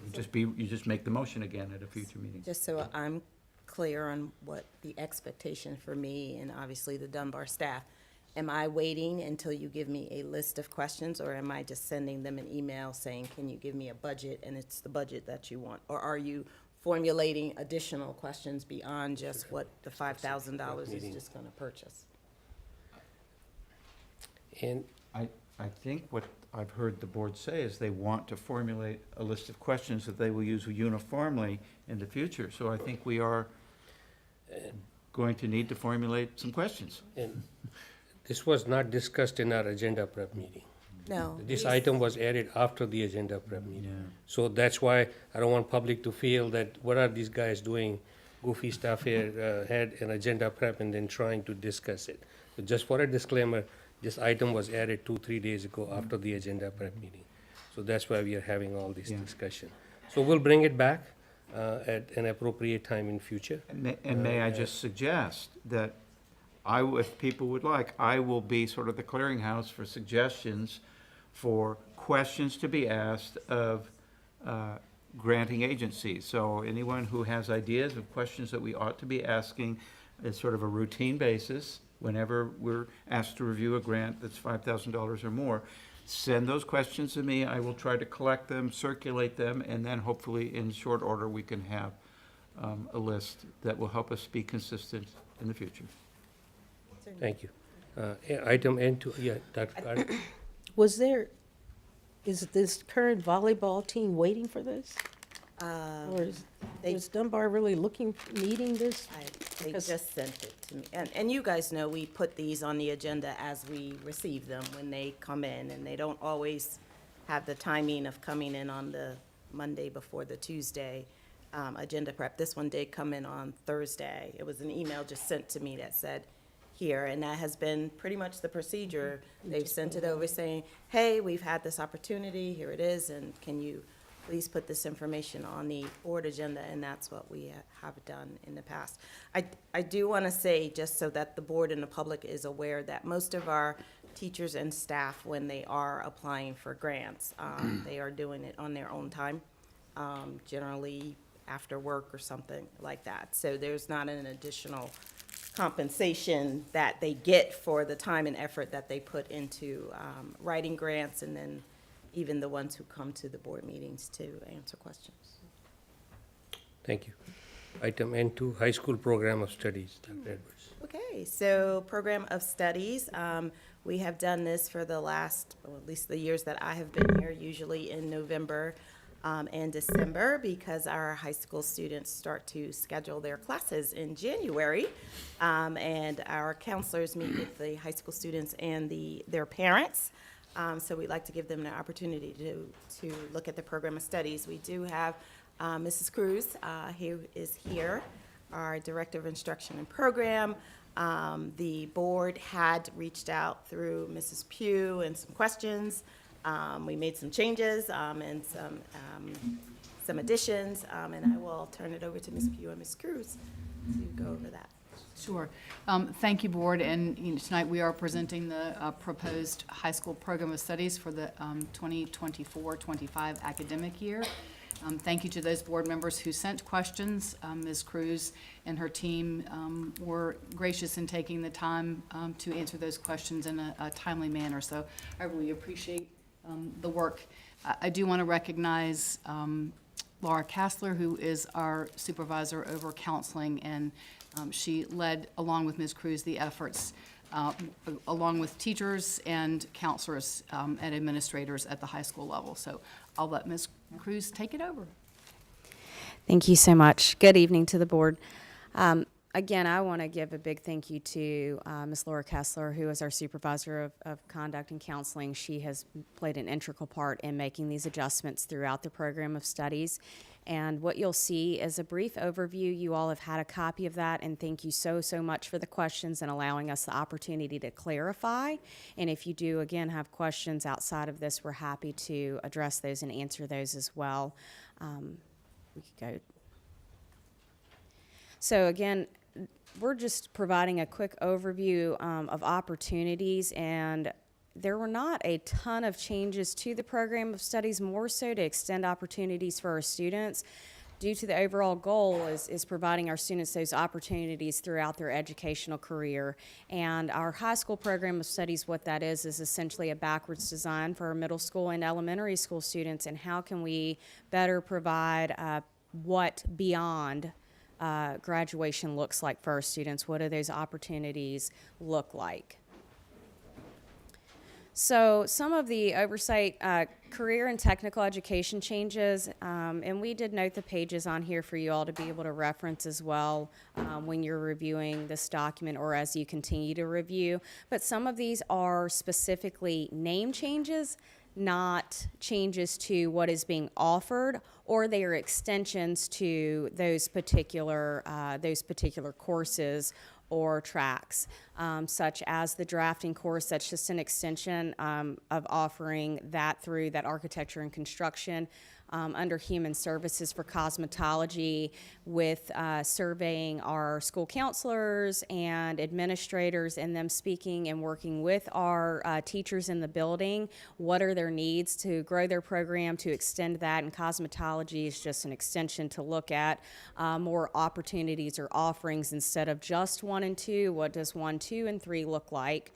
And under that technology, education, and engineering, the big push for game design and advanced game design, and having an individual that's able to teach that within our buildings and explore those opportunities for our students. And again, what we can provide pathway-wise to our students, even coming from the middle school and exploring some of those options and opportunities. Some of the additions, again, from feedback from our educators and from our school counselors and administrative teams, one of those was the push for general music, and having students at the high school level who may have been not exposed at the elementary or even middle school level that say, hey, I really want to get into music and I want to learn more about it and I want to explore. So how can we support those students who have reached the high school level?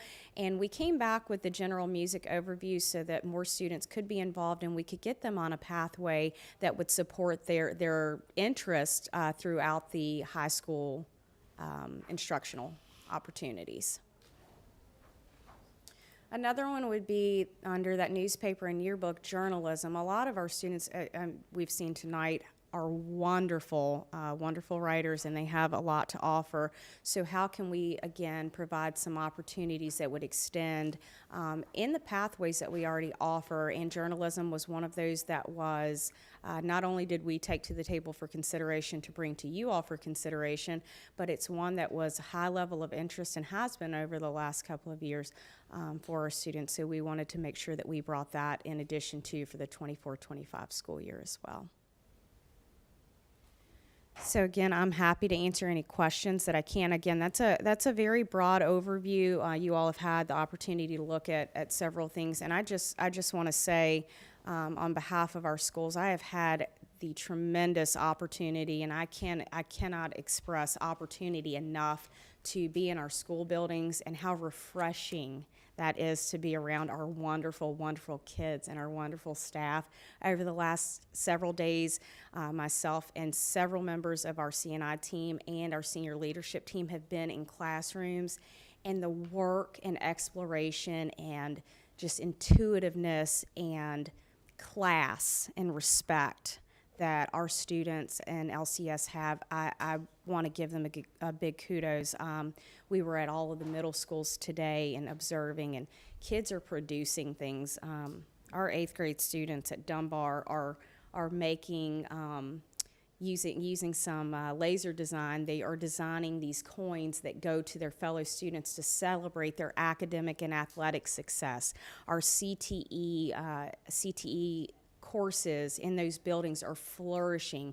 The growth, just the overall knowledge. I'm just so proud to have had the opportunity to go in and see them, and it makes me want to do even more than I did. That is my why every day, and I know that's our team's why every single day, are our kids, and why we get up and do what we do every single day, and to provide them opportunities in the program of studies and just exploration of even more in dual enrollment and more outside opportunities. That is why we do what we do every single day. So thank you for the opportunity to come up here and speak to you about the program of studies, which is just one small piece of what we can do for our students and what we can continue to explore through that backwards design model for all students. Thank you. Yes, ma'am. Just, my question is, when it comes to very specific courses, like the one that you had up here about game design, I can imagine there's only a very few students between the two high schools that maybe would be interested in that course or something similar to that.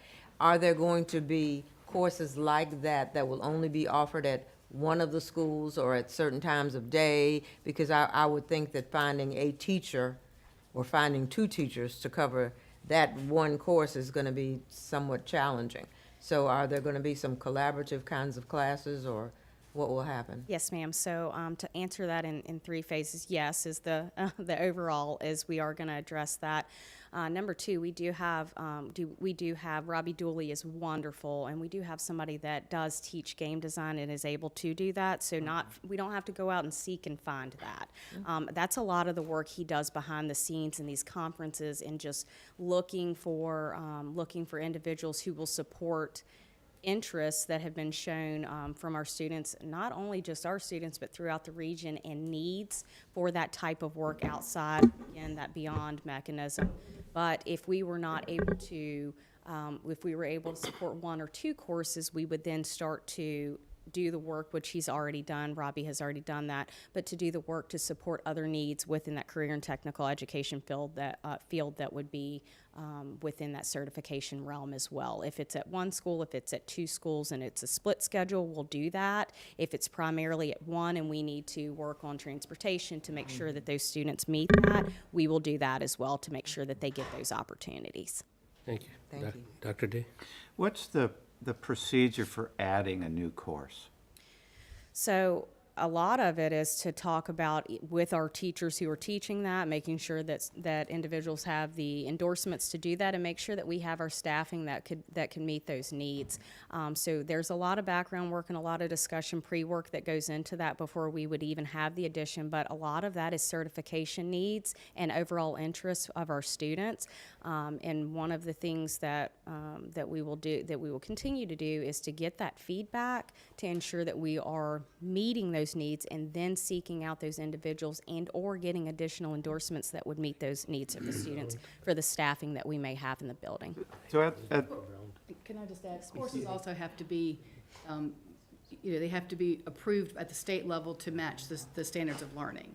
So, the courses that we offer have to support our standards of learning and have to be approved at a state level under certain codes, certain course codes. Okay, So we can't just teach whatever courses we'd like to teach. So the reason I'm asking is that at the university level, there's typically a whole range of ways to offer a special course because you've got, say, a unique combination of a dozen students that are interested in a particular topic, and there's usually on the books an independent study course or a special topics course that can be used to do that. But it sounds like at the high school level, would be much more difficult because it needs to go to the state for certification before. Is there any mechanism that we have, if, say, we had a dozen students who did the game design courses and they want to take it one step further? So maybe we don't even have the staff for that, but we find some staff person somewhere who's willing to come in and teach that course. Is it possible to do that? I think that's what Ms. P is alluding to. I think that there are additional opportunities. So once we get this coursework off the ground, and if there are students who want to seek those types of opportunities, as long as that's in alignment with what we can support, then we would work with our local colleges, universities, and other areas. And it may not be one specific place, but we would work with that student. And we do have a form that would go through our school counseling team that they would fill out and say this is an interest, and then we would start to seek out opportunities to provide those to even families who may not know that that's an option. So we are improving our communication to ensure that we're meeting the needs of our students to make sure that they have that beyond opportunity. Good, I'm glad to hear that. We currently, for courses that we don't offer that are at the state level, approved at the state level, they have options to take them through virtually if they would like to. We do have students who are currently enrolled. One student who had interest in taking some courses at Randolph College, and so she's currently taking those courses at Randolph College this year.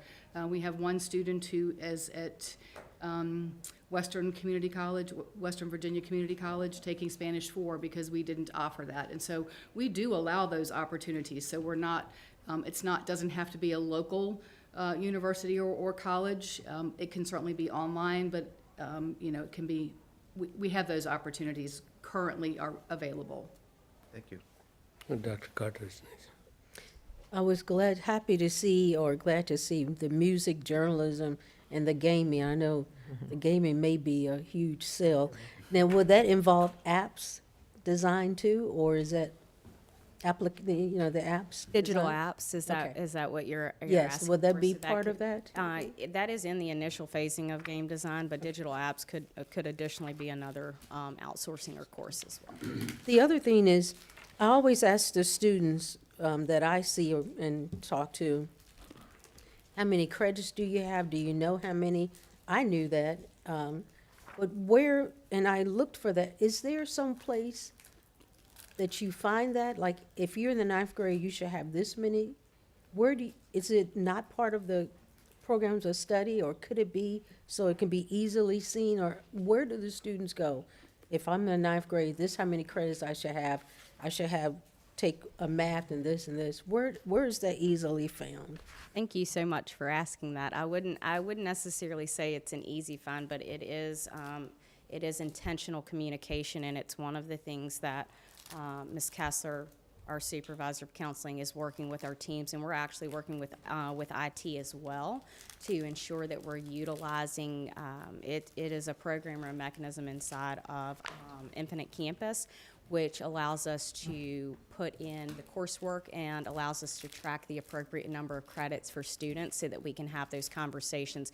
We are being far more intentional in getting ahead of the conversations that we're having at every grade level in Lynchburg City Schools about where your student is academically, because that is important to start early and often, and the importance in how that does carry over towards that graduation requirement for the number of credits. So there had been some changes previously, but that is the way that we are going about communicating and working with students to build them an individualized plan that supports their needs and their work, and that would include the verified credits for SOLs as well. Yeah, but is there a place now that if I was a student, I can go and see exactly what I need and where I should be? Okay. Absolutely. Yes, ma'am. That all ties into to VDOE, and we reference to that. Okay. Also, additionally, I believe it's under promotions in the program of studies. There's a section there that should list that. And with our work, this is prior to Ms. Cruz coming on board with us. She wouldn't know this, but we had conversations with our counseling teams at the high school, and they do an audit every year, and that's a practice that's been in place. So they go through every student to see exactly where they are when they have those meetings to talk about their enrollment and the courses they need to take. That's when they have those conversations about you have this many credits, and this is when you are going to be able to graduate and you're on track. And it's also found in our data entry system under the course credits that they have. So that's tracked all those different ways. And is under promotion in this program of study? I do believe so. Yes, ma'am. Okay. Page 7. Yes. Page 7, okay. On Thank you. Page 58 of the document, academic support, I see the red line of the SOL review courses.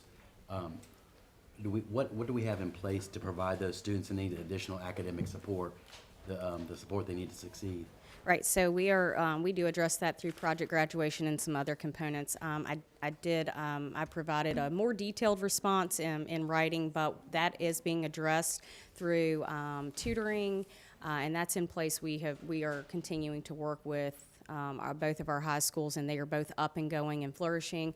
Our counseling teams at both locations are doing a wonderful job towards that, again, project graduation and that academic success. So it's providing them opportunities to take electives during the school day while we're still providing those tutoring opportunities to support their academic needs. So even though it's not necessarily outlined in black and white in this program of studies, we're actually doing, it seems to me, a more focused approach and maybe providing a better service to those children that need the support. Yes, sir. And still providing instructional opportunities throughout the day for them to explore through those electives to ensure that their interest is there for school. We do have a summer SOL course, a prep course, so for those students who did not pass the SOL and they need that for the end of course or end of year locally verified credit. So we have a really intensive summer program that also addresses the needs for SOL. And we're also very lucky to have a partnership with Beacon of Hope to offer tutoring to our students as well. So we have things in place, but just not specific courses. Excellent. Thank you. Thank you. Mr. Jalil? If going to classrooms and seeing children learn charges you up, then we should find more opportunities for you and your team to go out there and do that more often. So that's a good thing. I think that we should have more opportunities for it. My question is also, let's see, teachers for tomorrow, is that in 1 or 2 schools? We actually corrected that, and it would be both locations. It, again, is just like Dr. Carter referenced for the game design. If we have an interest in both schools and we're able to offer it in both of those places, then we will do that. That would be the overall goal, and we would split that individual schedule to meet needs in both locations. If it is prominent in one location, we would offer it there and then provide the transportation to ensure that all of our students have the opportunity. It's not limited to one place because we want to make sure that we provide that opportunity to the students who are interested. Good. May I have a list, or could you direct me to a list of the courses that the state has already approved? Yes. Yes, we can. Yes. Great. It's extensive, and I'm happy to talk through any of that with you, but yes, we can do that, absolutely. To see it. Thank you. Dr. Carter? And I did find all the information, and I had seen it, but I was looking for something else. But it is here, and So that's great, yeah. Thank you. Thank you. Thank you. Dr. Brown, you're standing in the back, but come here, you needs the accolades too, so, but thank you. Thank you, Ms. Pugh. I thank you for the opportunity to present the high school program of studies tonight. And I know that it is on the agenda for your consideration next week at the work session to approve. So I would ask that if, as you review it this week, if you have any questions, would you please send those to Dr. Edwards so that she can send them on to myself and Ms. Cruz and Ms. Kassler so that we can answer those in hopes that you have the information that you need to be able to consider to approve it next week. Dr. Carter? And I would suggest that we go ahead and put it on the consent agenda. We can always pull it if there are other questions. This is It's a work session. It's a work session, so there is no. work session. So. All right, item N3, Finance and Facilities Committee follow-up, Dr. Wartica and Mr. Sorensen. Well, good evening again. So we had a robust Finance and Facilities Committee meeting the day before Thanksgiving break at 3:30 in the afternoon. We did keep the committee for about 2 hours. So we were asked to give a brief overview of that meeting to the school board, just because it's such an important topic right now related to the budget. But I won't go the full 2 hours, so I won't go through everything in detail. But I do just want you to know we did have a very robust conversation. So I'll go through a couple of items, and for Austin, if you can pull up a couple of these things. So the first one would be the projects for Finance Committee item that's there. Sorry about that. I probably should have forewarned you on that. So the first thing we reviewed was the fiscal year 2025 to 2029 capital improvement plan submission that we provided to the city. This was formulated based on the decisions that were made by the school board related to the facilities master plan, as well as a number of other sort of maintenance and facilities items that are necessary in the school division. These are sort of very basic items that need to be addressed in the next couple of years. The capital improvement plan is a 5-year planning document. However, given the scope and the scale of the projects that we've identified in the facilities master plan, we extended that out to 10 years, letting the city know those items are coming so that they can develop a plan for finance for some of these larger projects. I think that's really important. So on the first page of this, you'll see there's the differentiation between page 1 and page 2. The first page is what we call our year of appropriation. So that's when the number or the money is approved for each one of these projects. If you scroll down really quickly to page 2, this is the cash flow estimation on each one. So the distinction is when is the money approved versus when is the money spent. And for a number of these projects, because they're very large, they would be spent over a period of a couple of years. In the case of a project like the RS Payne renovation, we projected that to go over 3 years, just because it takes some time. So we did review that. Certainly, if you have any questions regarding what was submitted to the city, we would take that. I'd be happy to take that. But if not, yes, sir.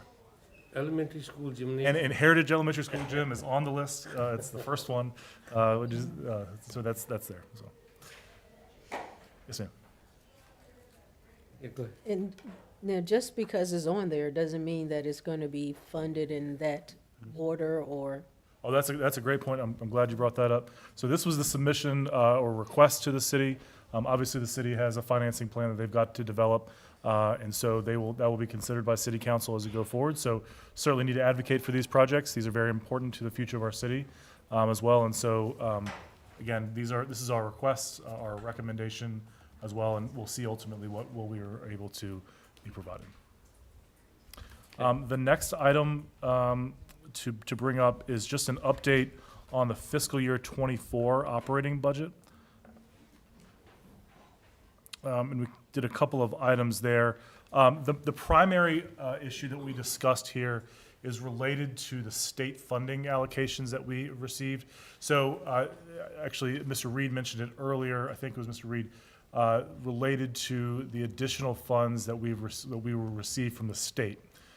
We do want to make sure that it's clear that those funds are primarily related to the all-in tutoring program.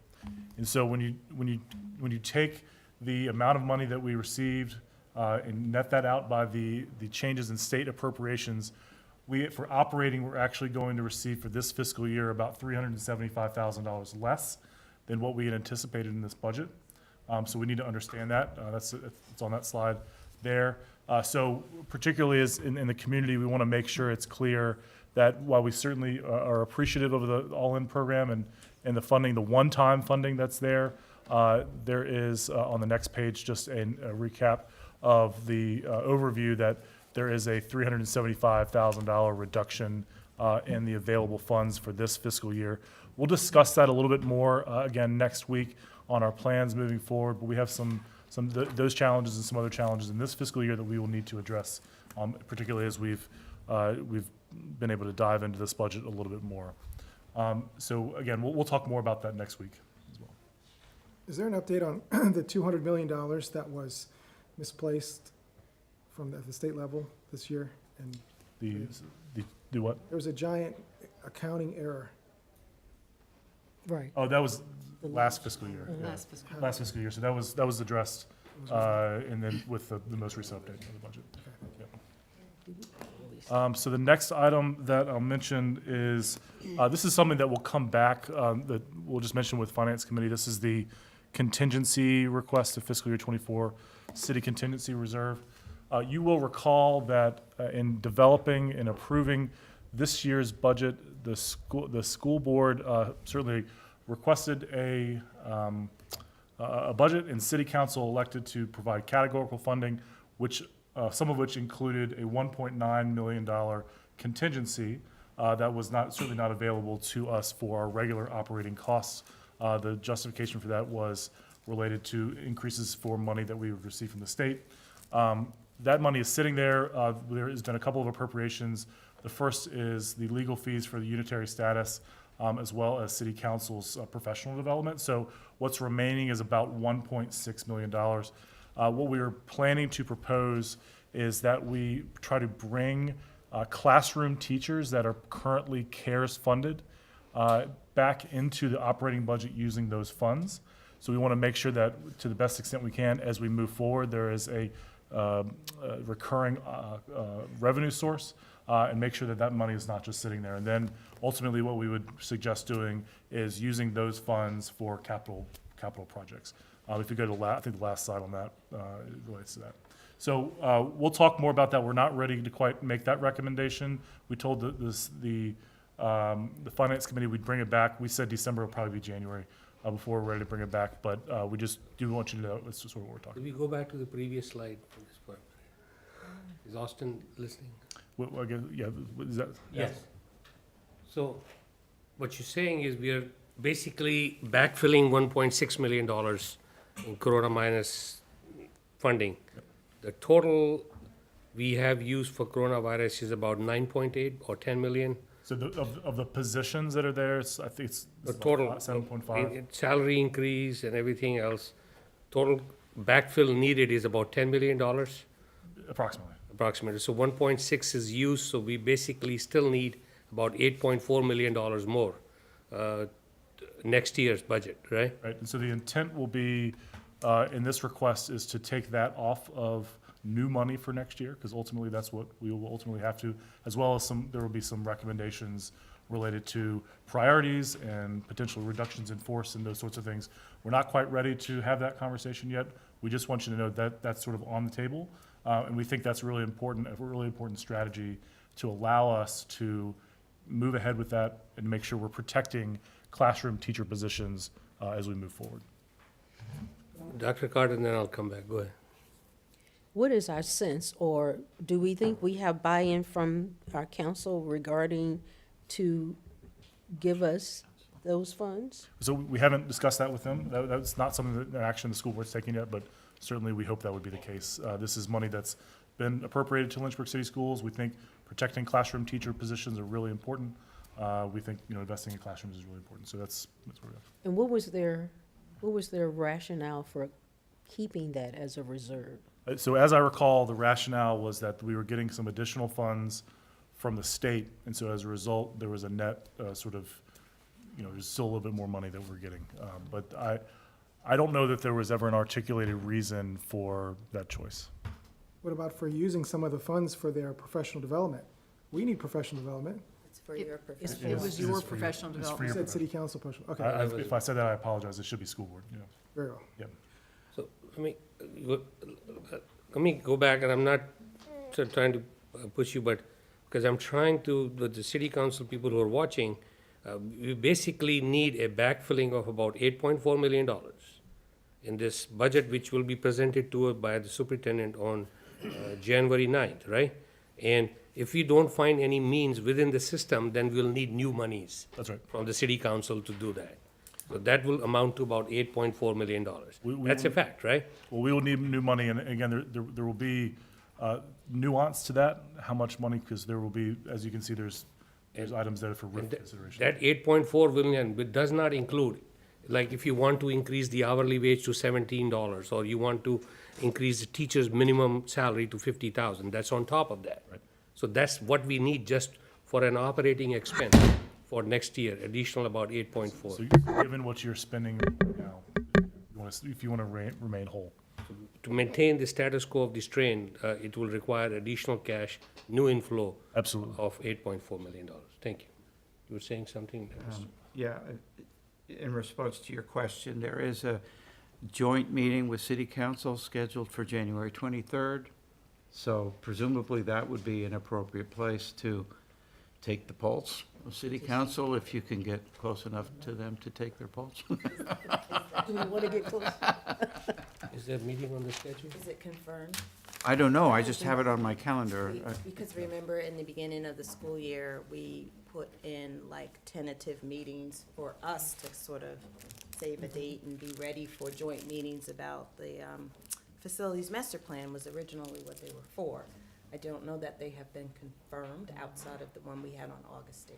I have not received Okay, confirmation. I'm just looking at the personal calendar I keep, and there was an entry there, so I don't know the status of that. But typically, we do have a couple joint meetings with city council, which, under the most desirable circumstances, we would have good communications about what's possible and what's not. Go ahead, Dr. Warren. So Austin, if you'll move to the one that says fiscal year 2025, just planning, next one. Budget development. Next one over, yeah, that one. So in this agenda item, we talked about a couple of things. We just gave an update on the planning status. So schools and departments have submitted their budgets. Ms. Pugh and I have been meeting with principals and directors just to go through their budget submissions, understand what's being presented and discussed. And we have you have it in your briefing, sort of where we are in that process. Obviously, next we'll have a conversation next week. We'll have a public hearing with the community, which hopefully will come out and provide us input and feedback on priorities for the budget. Then the superintendent will present her recommended budget. I'm sorry, around December 18th, the governor will release his budget. So that will give us an idea of what revenue looks like potentially. So that'll help us understand where we are. And then the remainder of January, we'll have more board budget discussions, as well as we'll need to submit our funding requests to the city manager as it goes forward. The other two items we gave a briefing on the local composite index. I'm going to talk about that in the next agenda item, so I won't go over that right this second. We also talked about re-benchmarking, which is simply a technical process that re-establishes where our baseline is for funding from the state. That's based on those programs. And so that is, if you read in the paper, there's an anticipated very large additional cost for public education in Virginia. We'll see what that looks like. Again, we don't know that until we get the governor's budget and, of course, the House and Senate budget as well. But we'll move through that. So it's sort of resetting based on where we do it every couple of years. May I just make a comment on that? We were told at the VSBA convention also to expect a very tight budget year in Richmond, so that's not good news. That is not good news, and I have worse news after that, so that's unfortunate. We also talked about school administration priorities, our sort of multi-year budget strategy, which is just sort of our vision for where we want to make recommendations on where we're going forward. That's not the right slide, but we talk about the fiscal year 25 budget priorities real quick. We want to make sure we're transitioning staff from CARES into critical roles. I'm sorry, Austin, go back one more. Back to that. Yeah, okay. There. Those positions we have, as a senior leadership team, we've evaluated the positions that are in CARES. We've identified them as non-negotiable. These are oftentimes teaching or other instructional positions. We have a budget request priority 1. This is related to the LCS Restore programs that you've heard a lot about. Budget request number 2 is related to the Lynchburg Virtual Academy, and then the non-critical roles and items that we may or may not recommend to continue forward with. We also, in the future, we don't know that we'll get here on this, related to stipend and supplemental pay. You saw me talk earlier this year about coaches and that sort of thing, but we think that continues to be important. And of course, one of our most major priorities is related to competitive wages for staff, and we think that's really important.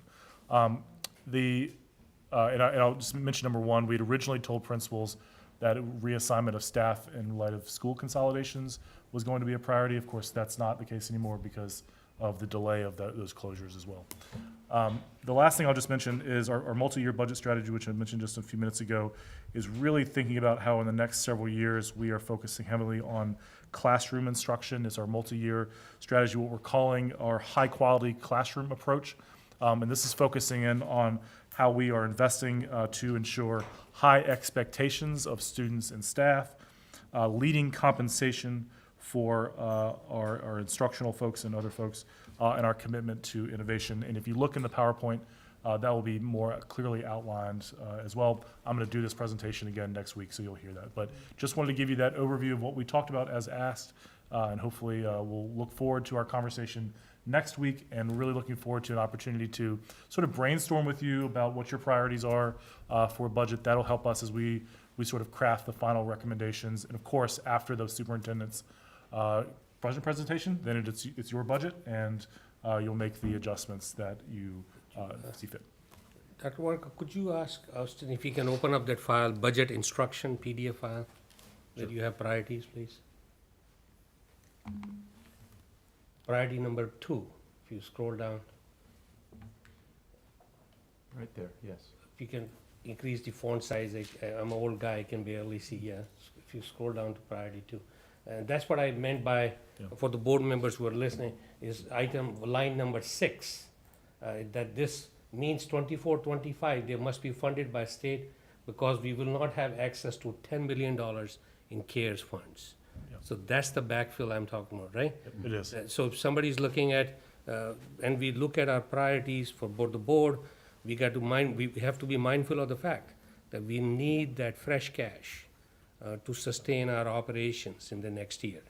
I'll also point out, if I can point out the next sentence there as I read it, we said we're receiving additional $6 million of state That's funding. about $6 million. And so as it turns out, after we learned that was not true, and that, in fact, we're getting $375,000 less. Yeah. So that's challenging. So that's a misinformation that we are getting $6 million in cash, which we are basically getting a negative $300,000.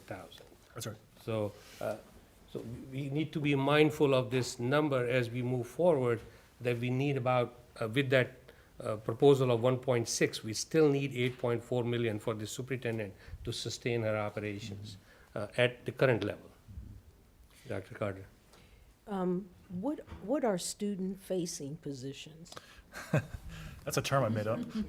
So these are things like teachers, certainly teachers, instructional aides, but we're also really thinking about the core, again, student directly impacting positions. So those might be those positions like the behavior coaches and things like that that we think are really Directly with, okay. Yes. Well, I'm not sure if I made that term up or not, but it's We love it. yeah. so the non-negotiables, these are positions that, like you said, must go back into operating, and the priorities, I know, so I know that you've done your homework and the administration team, and these are the things I am all for restoring, the LCS restoring mental health supports, because that's very important. Well, I was getting to something. I know. At the school board, the conference we just went to, and I'll say most of this for my comments, but they talked about, one workshop I went to said words matter. That if we talk about the achievement gap and some of the struggles that children are facing, students are facing, then these things really should be our priorities.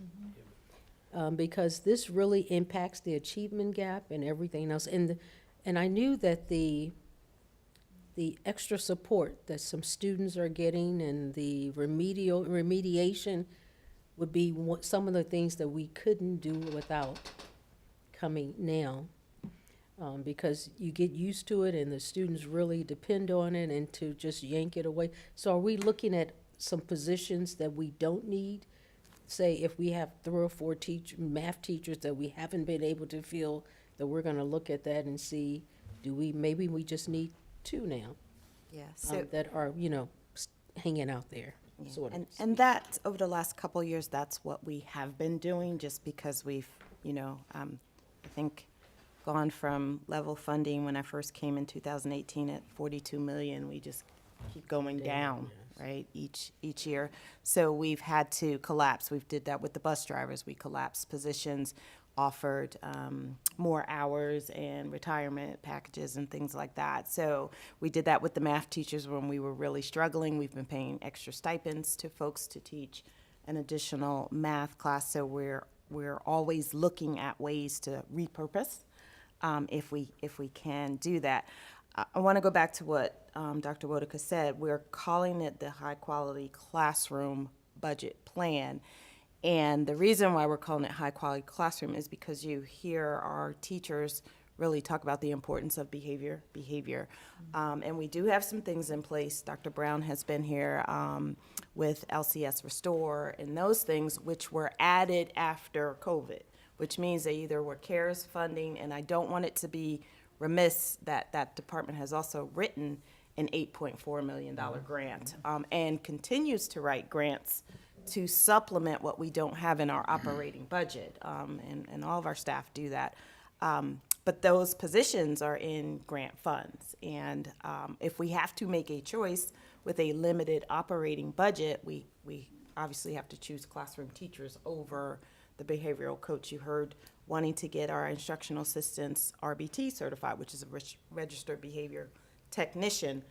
There's a lot of support. And I also don't want to underplay we talk about behavior, but social emotional support as well. And you'll see that with some of the bullying issues and safe schools and helping kids really feel like they're connected to classrooms. So there's some things that we do that go along with that support those as well. Sometimes they translate into people, but not necessarily people that other folks would say, these are important people. They are important to our kids for that. So. Other questions? Go ahead, Doug. Go to the next one. So that is, so we can go to N4 if you're ready, unless there's other questions. So the next item, we just wanted to provide a brief overview of the composite index changes. So that's a term that I know a number of you are probably here, and if you're like me, before I worked here, I pretended like I knew what it was, but maybe I didn't really. And so I wanted to kind of just give you a brief overview and kind of tell you where we're going. So the composite index is a school division's, a measurement of a school division's or a community's ability to pay for its public school system, right? So it's an evaluation looking at the mathematical formula of the characteristics of the community, and it's calculated based on a couple of factors: true value of real property, the adjusted gross income, and the taxable retail sales throughout that community, and then comparing that in terms of the larger state context, right? So we're sort of comparing that as well. So each locality's index ultimately is reviewed every 2 years to maintain that 45% to 55% overall state funding share. And that number, just the way it's calculated, can go from 0.1714 to 0.8. And ultimately, a higher composite index says that the community has, based on this objective information, has a larger ability to pay. And as a result, the state is going to pay less because of that. So if you go to the next slide, I'll provide you this formula, which looks really complicated, but is really not that complicated. All we're doing is we're saying based on our average daily membership and based on our population, again, those local taxes, the gross income, and the retail sales, and put that in context of the larger state environment, and then weighting those factors, that's how you come up with the composite index. So if you go to the next slide, Lynchburg's composite index, so as a result, what it means is Lynchburg City's ability as a community to pay for public education based on these calculations has increased in the last several years. So in 2020 to 2022, the composite index was 0.3668. The next biennium, it went to 0.3760, and then it is anticipated now, well, it is now going to be 0.3872. Is this new information? This is new information for you, yes, sir. So, because we just got this at the end of last week. So we wanted to give you this information in saying that the local composite index is increasing, which means objectively, based on the data that we have about our city and the state has, the Lynchburg City has ability to pay more for public education than perhaps it used to, and so as a result, the state will pay less. And what that number will be as far as paying less, again, that'll come out when we get the governor's budget. And as a result, we just need to understand that for our budget process going forward. Yes, sir. But we're still below average of the state. Well, I wouldn't say we're below average, but I would say that we are in No, all ways. No, Yeah. I'm talking about composite index. Yeah, Which is 0.45 to 0.55. I assume that was the average for the state. No, so the 45%, 55% is 55% of the overall expenditures on education statewide is supposed to be at 55% versus 45%. So that 45 to 55% that's not that number. It just, So the 55 is where it's supposed to be, but we are below average or no, required. totally separate thing. Okay. Right? All So what they're saying is in the amount of money that is spent on public education in Virginia, 55% across the state is supposed to be by the state, and 45% is supposed to be by the locality. And so they adjust these composite indices by whatever they do in order to make sure that mix stays the same. And so as we have continued to, the value of our real property has continued to grow, those sorts of things, our composite index is going to increase as compared to the rest of the state, and so our composite index grows. So they're not gonna make up where we're supposed to do 45, they do 55. They're not, if we're at 0.38, we're not gonna get made up. 62.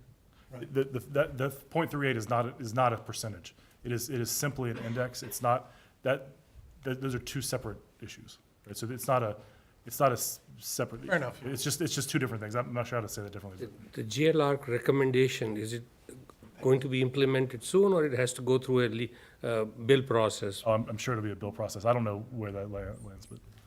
So we talked a little bit about that today, and I'll share in my comments at my meetings with, we had two delegates and a senator at our meeting today. And a lot of the JLARC recommendations come with some high price tags, so it doesn't look like it.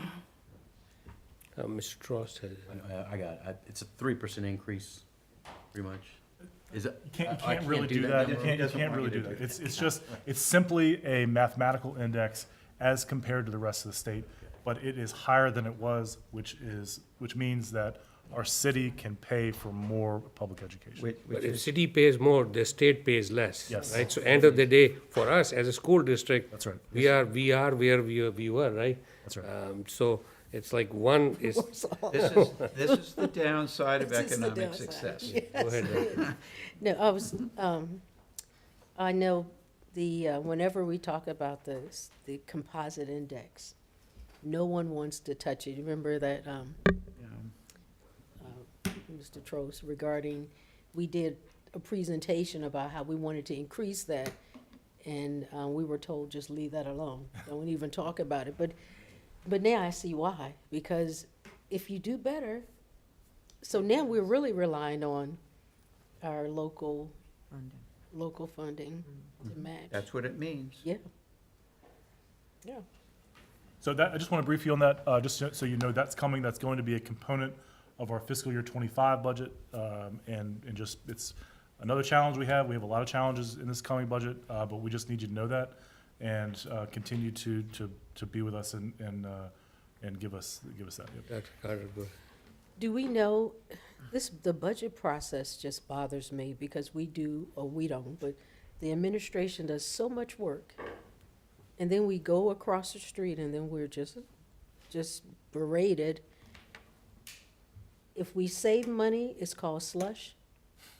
If we don't, it's like we're not being stewards. But are we being given how much we can? It'll be great if they will give us their formula so we can just say, oh, we're gonna get this much. And we can work toward that much. And we can adhere to that instead of this, or are we trying to figure out a way that it can be just less stressful for everyone? Yeah. So I agree that it More would be realistic. it would be a lot easier for the budget development if we knew, we understood those formulas and that there was a clear agreement on that. Yeah, I have not had any additional conversation about a funding formula since whenever that was, way back when.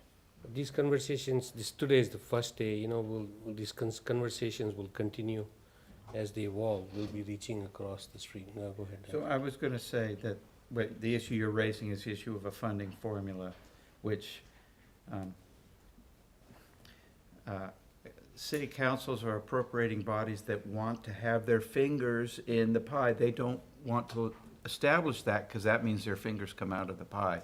They don't get to control everything, and that's the situation we're faced with.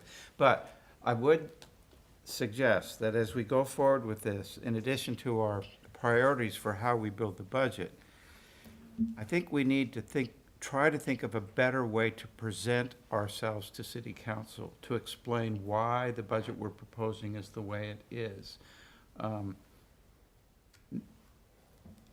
We'd like to persuade them, right? So I think what I'm saying is we need to do the best job we can to persuade them, and I'm not sure what that consists of, but we need to look for that, and I think one of the things we need to think about, and this is just, I mean, there's so many things we have financial needs for, but we also need to think about, if we just add up the price tags for all the things that we think we need, we're going to get a number that they're going to consider unrealistic. So we need to have some pressure on the other end to be thinking about what's realistically too much to ask for, not because we don't need it, but politically because it'll never happen.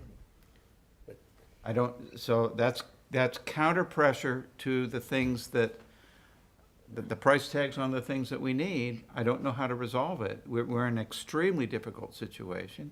Our decision to delay closures on 2 elementary schools for a year is compounding that problem because that's costing us money to keep those schools open an additional year. We've got lots of pressure here, and we're going to have to make some extremely difficult choices before this is all over. Is it possible, I apologize, you had your. Go ahead, Dr. Carter. Dr. Day, I wish I agree with you, but we have had flips and twists and turns and PowerPoints and narrative and all types of things. I know we And have. it doesn't matter how you That's why I say I present it. don't know how to make it better. I don't know I don't know did. either, but I always say our first priority is to look at what the students need. If we are talking about the achievement gap, then we have to put our words to it, and we have to put the budget behind our words. I hear you. And those things, they do not come with a low price tag. Mhm. But we try to be good stewards, but I think they just like to harass it's really harassment too, to harass us. Is it too hard to just say, give us a number? How much are you going to give us? We've asked. And they have, even taking the money back, taking control of that back, they won't give a number. Have we received a number? Who is they? City council. I mean, I'm saying, can we go and say, X million dollars? This is what city wants to contribute, and then build a budget around that. Maybe we should each individually contact someone on city council and say, give us a number. And then work with it. And of course, we always have what the wish list is, to make sure everything is covered. Show them the delta of what is ideal for the situation compared to what they're willing to spend or dedicate to the education system, put the ball in their court. Right, good conversation, right? So, next topic, next item. I'll do it. I'm gonna make some phone calls. I'll do it. I'll come back hopefully with an answer. With the number? With a number, hopefully with a number. We wish you a Merry I might- Christmas. My answer, you know what the answer might be. We wish you a Merry Christmas. Santa. Should we say also that we are coming back to this general topic next week? Yeah, next week, yes. There will be additional information. We're not rushing through it, it's just Right. preliminary discussion. Go ahead, Dr. Wadka. N5, please. So in 5, so this is an operations policy, and this is an item that was brought to my attention by our finance department as well as our communications and community relations department related to policy KGRZE. Mr. Trost, we did not have a committee meeting because we felt like this was pretty straightforward, but we felt that it was necessary to clarify in the policy for our facilities rentals when we have to, when a city school's employee has to be used for an event, such as a custodian, we will charge the fee, but also charge the taxes associated with that, so that the school division isn't eating the costs of that. That's not our policy right now. Other communities have that in their policy, and so we think that's really very important to have that clarified so that we are not sort of subsidizing programs that don't, aren't a part of our mission, so. So this is an action item. You need an action from the board on this one, right? Well, we have it next week too, but certainly if you want to take it tonight. But I see here it says type action, I did do that, yes. right? Yes. So is there a motion to approve this policy? I moved we approve this policy with the clarification at the bottom. Right. Second? I second. Mr. Trost and Dr. Carter. Any discussion? Just, so it wasn't assumed that that would happen? So that hasn't been happening. Yes. Hasn't been happening? I know. They're 1099 at that point, wouldn't they? I think it's a very good catch. I know it's not, because I see that gymnasium being rented. It's not happening. Madam Clerk, would you please call the roll? Mr. Abstain. Mr. Trost? Yes. Dr. Day? Yes? Dr. Gupta? Yes. Dr. Carter? Yes. Mrs. Preston? Yes. Mr. DePaul? Yes. Motion carries. Thank you, Dr. Walker. Thank you, Dr. Edwards. We go to board comments. N6. Oh, sorry. Why am I?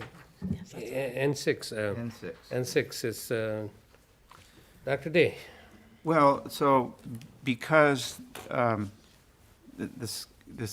schedule is that the plan is that the superintendent will bring, on January 9th, to bring to the board her recommended budget, and then it becomes the board's duty to evaluate that, suggest changes and so forth.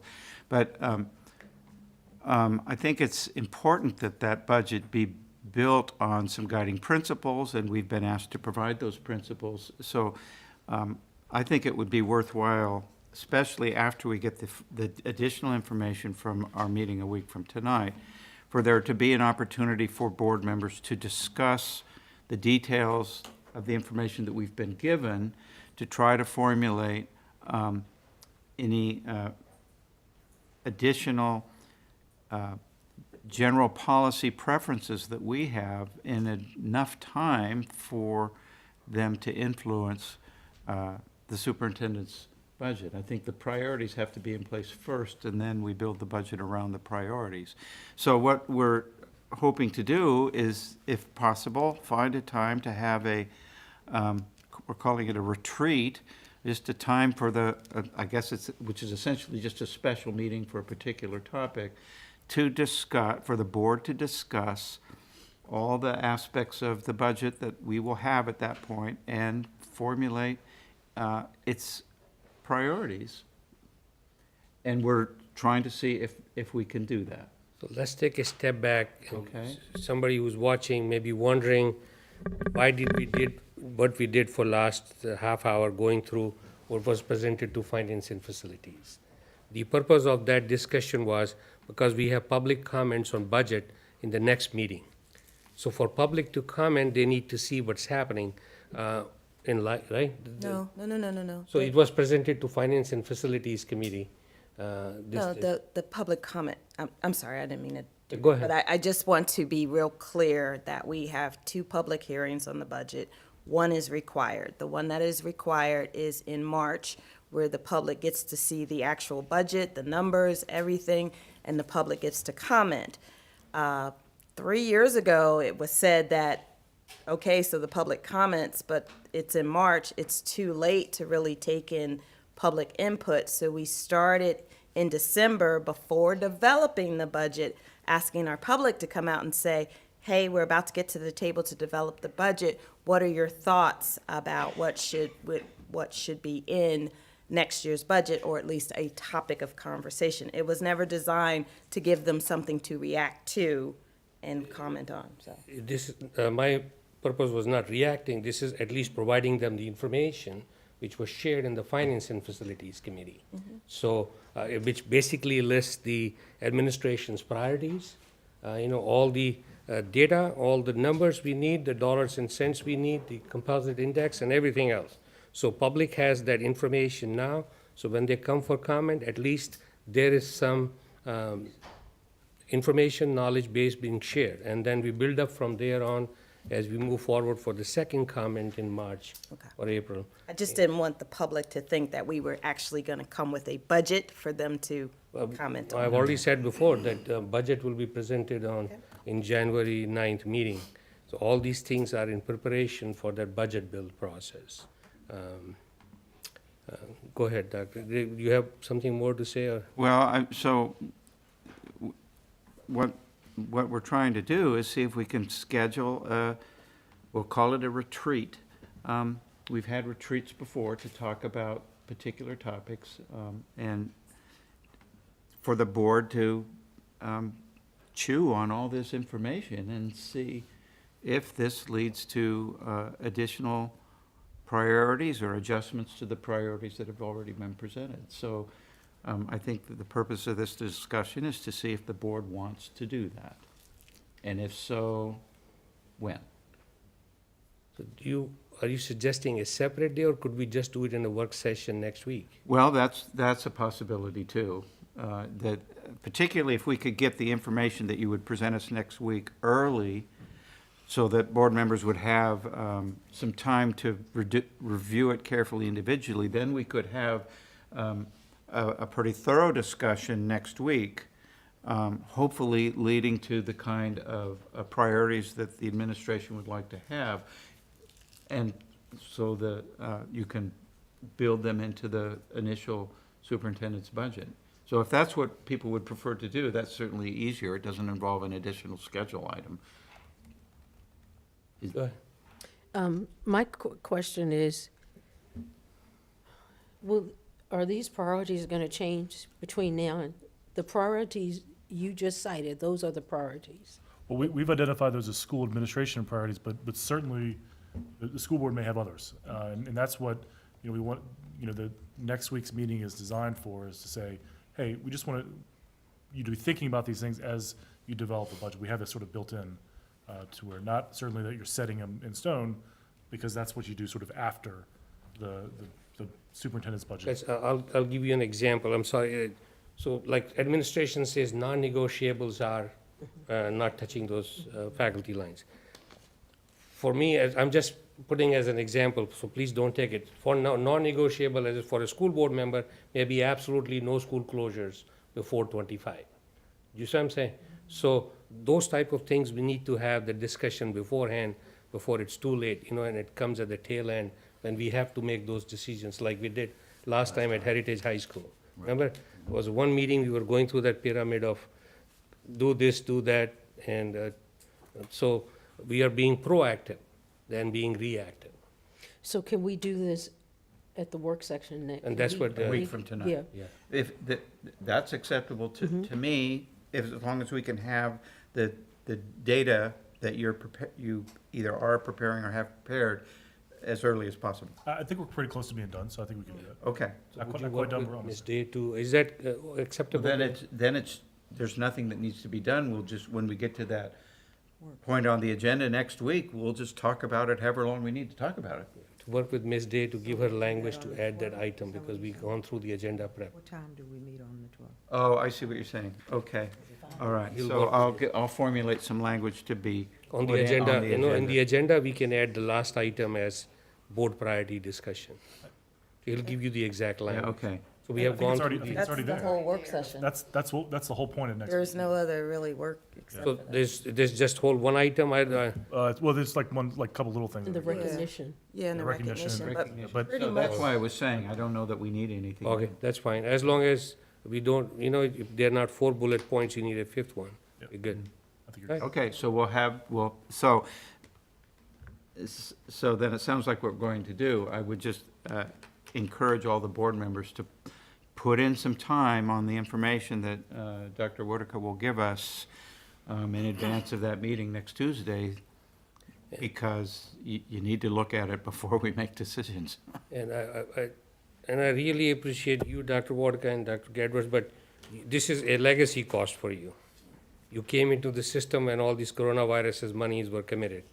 And I don't want to do like a broken record. When we approved $3.2 million and I was against it, I was told that all the board members are gone, you know, except for me and Dr. Carter. And some are still on the board, who at that time said, we'll fire everybody. And, you know, and then we will make that variable cost as a variable cost. So I feel for you, but thank you for everything you're doing, because you're carrying a lot of burden this budget cycle. This will not be an easy budget. So we appreciate everything you do with the superintendent, so thank you very much. Next item. At 5 o'clock, is that what the 12th at 5 o'clock is when we're gonna have this conversation, am I correct about that? It's a public. At 5 o'clock, that's a public comment period about it. Then at 6 o'clock, oh, that's right, we combined the agendas. That's right. We combined the agendas, so we have a meeting starting at 5 o'clock that has a public comment period specifically about the budget. And then after that, on the agenda will be the discussion of all this. Old times, what happened is we start the meeting at 5, then we have 1 hour for public comment. If nobody shows up, then we wait for 45 minutes to start the meeting. So this morning, at agenda prep, we decided to combine the 2 items together. If there is more public comment, we can stay for more than an hour for public comment. But if there's none, then we can move on to the work session. Ahead, okay. So, I just wanna make sure I'm clear. you good? Yes. Thank you. Next item is board comments. We'll start with Mr. DePaul. Oh, my goodness. What a week, huh? Yeah. From the moment that we were informed of the Washington Post article to the subsequent emails that followed, and the comments even here tonight. I'm continually surprised at the way in which people will take something and without complete information, blow it out of proportion, and do some really horrible things. Very disappointing. And for everyone that was affected negatively by the threats and the negative hate mail, I feel bad for you. I know we all have different life experiences, and you all being here, all of us being here tonight, makes me confident in this board and how pleased I am to be on this board, because we've always had a backbone, but we're just showing it a little bit more with some of the things that we're doing tonight. I looked at the way in which we might be providing a disservice to these young people as they're coming up by having them think that, you know, if you just whine and cry enough, it's going to make a difference. We need to be an example of how standing up to those negative things that happen in this world, that's what we need to do. That's what we're doing here. And that's going to be a lot better than just saying it's okay. You know, yeah, it's you're a victim. We need to make people stronger. That is our job for our community, our state, our country. I'm proud of this board, even though we don't always agree with each other and we don't always disagree with each other. I'm proud to be a part of this group, and it's probably the best board I've ever been on. We're strong. We're doing the right thing. We're following through. And just let it roll off your back, because a lot of this stuff that's happening is going to be gone in a few months. Thank you all. Thank you. Thank you, Ms. Preston. I would have to agree with some of what you said. I think what's really critical for us is that we do not let the anxiety or forcefulness of other people make us respond or react too quickly or too negatively. That we take our time, that we discuss, that we hear people's perspectives, and then we act based on the information that we are presented. And I think sometimes we allow other people to push us into making quick decisions, and quick decisions aren't always what's best for everybody. Thank you, Dr. Carter.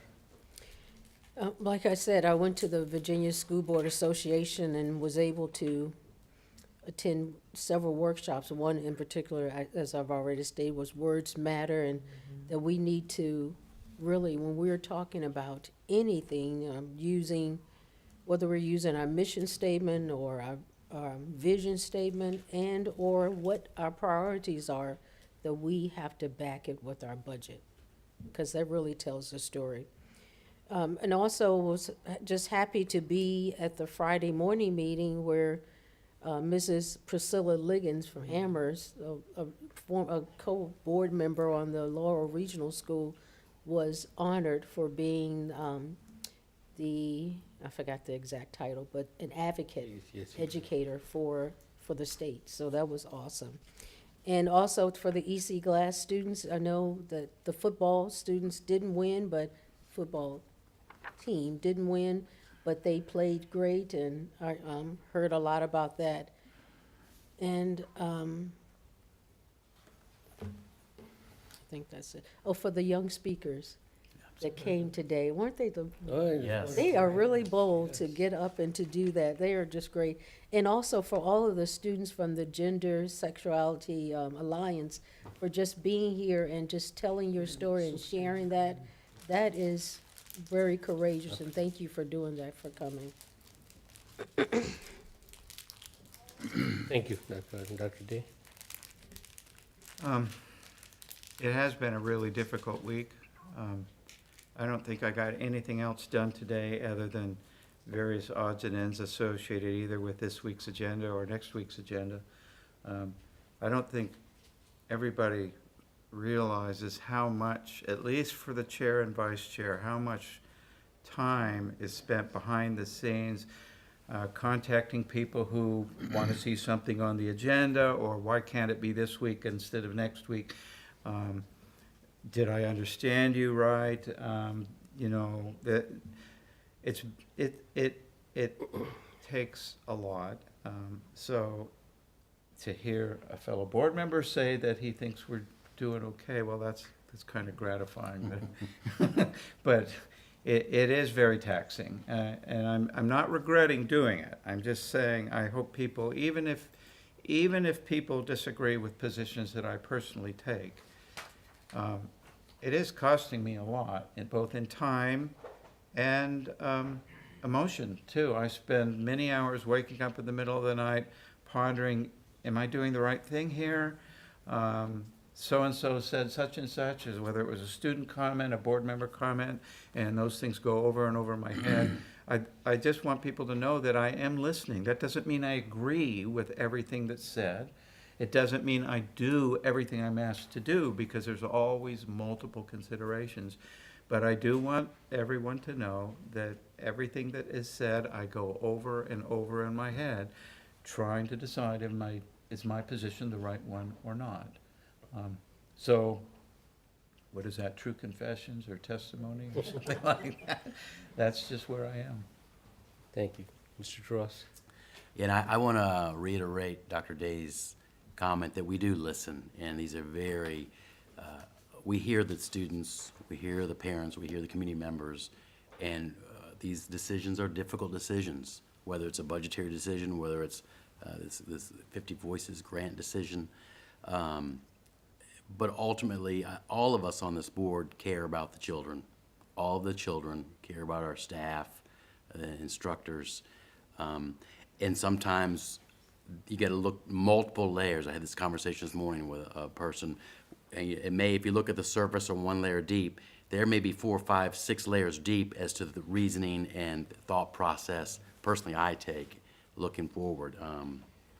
So we listen to you. We have to deal with difficult situations, and we deal with the best we can. On another note, I am so excited to go see Shrek. I was looking at my calendar because I got the invitation, and I wanted to ask someone to put that on my calendar, and it looks like I'm going tomorrow night. So I can't wait to see it, and looking forward to some great entertainment. And I love the prelude we got there, and I can't wait to jam to the music and watch those children perform. I get such a kick out of it, as I do get a kick out of seeing those students come here and speak. They do a great job, so keep up the great work. Thank you. Mr. Jalil, thank you. I concur with Mr. Trust's sentiments and the rest of the folks here as well. The Teacher Space Project was a NASA program announced by Ronald Reagan in 1984, designed to inspire students, honor teachers, and spur interest in mathematics, science, and space exploration. The project would carry teachers into space as payload specialists, non-astronaut civilians, who would return in their classrooms to share the experience with their students. On January 28, 1986, the Space Shuttle Challenger broke apart 73 seconds into its flight, killing all 7 crew members aboard. The spacecraft disintegrated 46,000 feet above the Atlantic Ocean off the coast of Cape Canaveral, Florida at 11:39 a.m. It was the first fatal accident involving an American spacecraft while in flight. NASA canceled the program in 1990 following the death of its first participant, Christina McAuliffe. In brief, I think that I'm going to ask for a similar recognition or honoring of this event and these people who died in January, like I did for the Constitution Week, just adding it to the calendar and emphasizing it. I would like to discuss how that's going to be taking place, because it'll be a little bit different. But I think we should honor these people. I don't think we should forget. That is just something that affects me every time I read it. And I think that this would be something that is uniting, is honorable, and I would like to put it forth in the next official meeting. And lastly, I plan on holding listening session town halls once a month, at least from January to April. And if someone in LCS would like to help me set them up, that would be appreciated. And I'll be inviting people to join me at after dinner times at various schools in the division. And I'll try to get 1 or 2 other board members at each one. And if everyone wants to go, then I'll just hold an extra session, so it's only 2 board members, unless we'd like to have more. But I'd like to do that in the new year, and just wanted to let you know. All right, thank you. You want to say before me, Dr. Edwards, or you go ahead, and then I'll be the last guy to adjourn and. Okay. I can certainly go ahead. First, just want to give some kudos to some things our students have been doing. I am also excited about going to see Shrek, but had the opportunity to go see their T.C. Miller's open performance, which was a really nice way of demonstrating the learning, everything from parts of a book and the turkey dance, and of course one amazing young drummer who was really outstanding, but it involved the whole school. It was very nicely done. I went to see ELF at LMS, so when I tell you we've got talent across the district, we've got talent across the district. Again, a wonderful presentation by our kids. They just did a great job of putting on the play and just making it a nice, warm environment. Then I was out in the cold with Girls on the Run, and we have several teams from our elementary schools and middle schools that participate in that. And having done 5Ks myself, I was glad I was not running, because many of those girls would have outpaced me as well as they trained. But and I got to spend some time with Leghorn elementary students who explained to me all the good reasons why they do what they do. Pie breakfast, again, kudos to the Pie Board and Whitney for her amazing work in getting that together. That was absolutely wonderful. We had a classified teachers social. We have about 49 classified teachers in the division. And just for folks who may not know what that is, you could be a substitute teacher and get a daily rate and still be trying to pursue getting a teacher degree, but that's probably not a sustainable lifestyle. Or you can join us and be a classified teacher with a bachelor's degree, still pursuing your teacher licensure, but at least making about 90% of a first-year teacher's salary. So we have 49 people who have dedicated themselves to that program and really being in front of our kids, so we are increasing our pipeline. My wish is that we get celebrated for it by VDOE for outside-of-the-box strategies rather than taking hits on our iPad report or other funding things that they do, but we're still going to continue to do that. The response from them was wonderful. A group of people were sitting there saying, I just can't wait to get to work during the day. They gave us some great tips on some things we can also work with them on to improve that. So that was really great to be able to do that. And I want to give a special shout out, particularly in the last couple weeks, to my staff who have gone through pages and pages of FOIA documents. We do not have a separate FOIA officer. That is my secretary, who, once a FOIA request comes in, you have 5 days to fulfill it. That's pretty much all she does all day long, and all of us join her in getting the documents, as well as other folks in my office. And it has been a very time-consuming task that we have all done. But the amazing thing about that, despite the time-consuming parts of it, through Ms. Pugh, Dr. Brown, Ms. Cruz, Dr. Wodika, we have spent some amazing time in classrooms, right?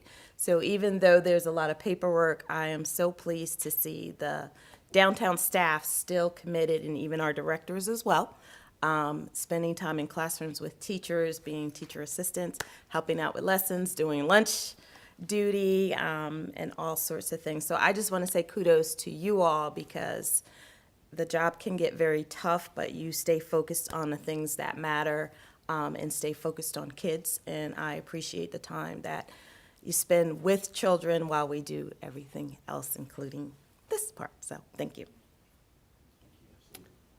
Thank you, and, thank you, everybody, but I wanted to recognize an unsung hero. She does a lot of work for us day in, day out, and never speaks a word, so I'll yield my time to Miss Day, Miss Tina Day. She owns stuff. Go ahead. The floor is all yours, Miss Day. You do so much work every day, including getting nasty messages on your voicemail on my behalf that they're going to come and do some violent acts. So please go ahead. The floor. You don't want me to speak, I'm gonna ask for the gavel and adjourn. Good words. Okay. Take her advice. Okay, I gotta do the informational items. So, Student Discipline Committee Data Review Thursday, December 7th, 4 p.m. Academic Success Committee, December 12th at 3:30 p.m. Public hearing, Tuesday, December 12th, 5 p.m. in a boardroom. Next school board work session, December 12th, 5 p.m. here in the boardroom. The meeting is adjourned. Thank you.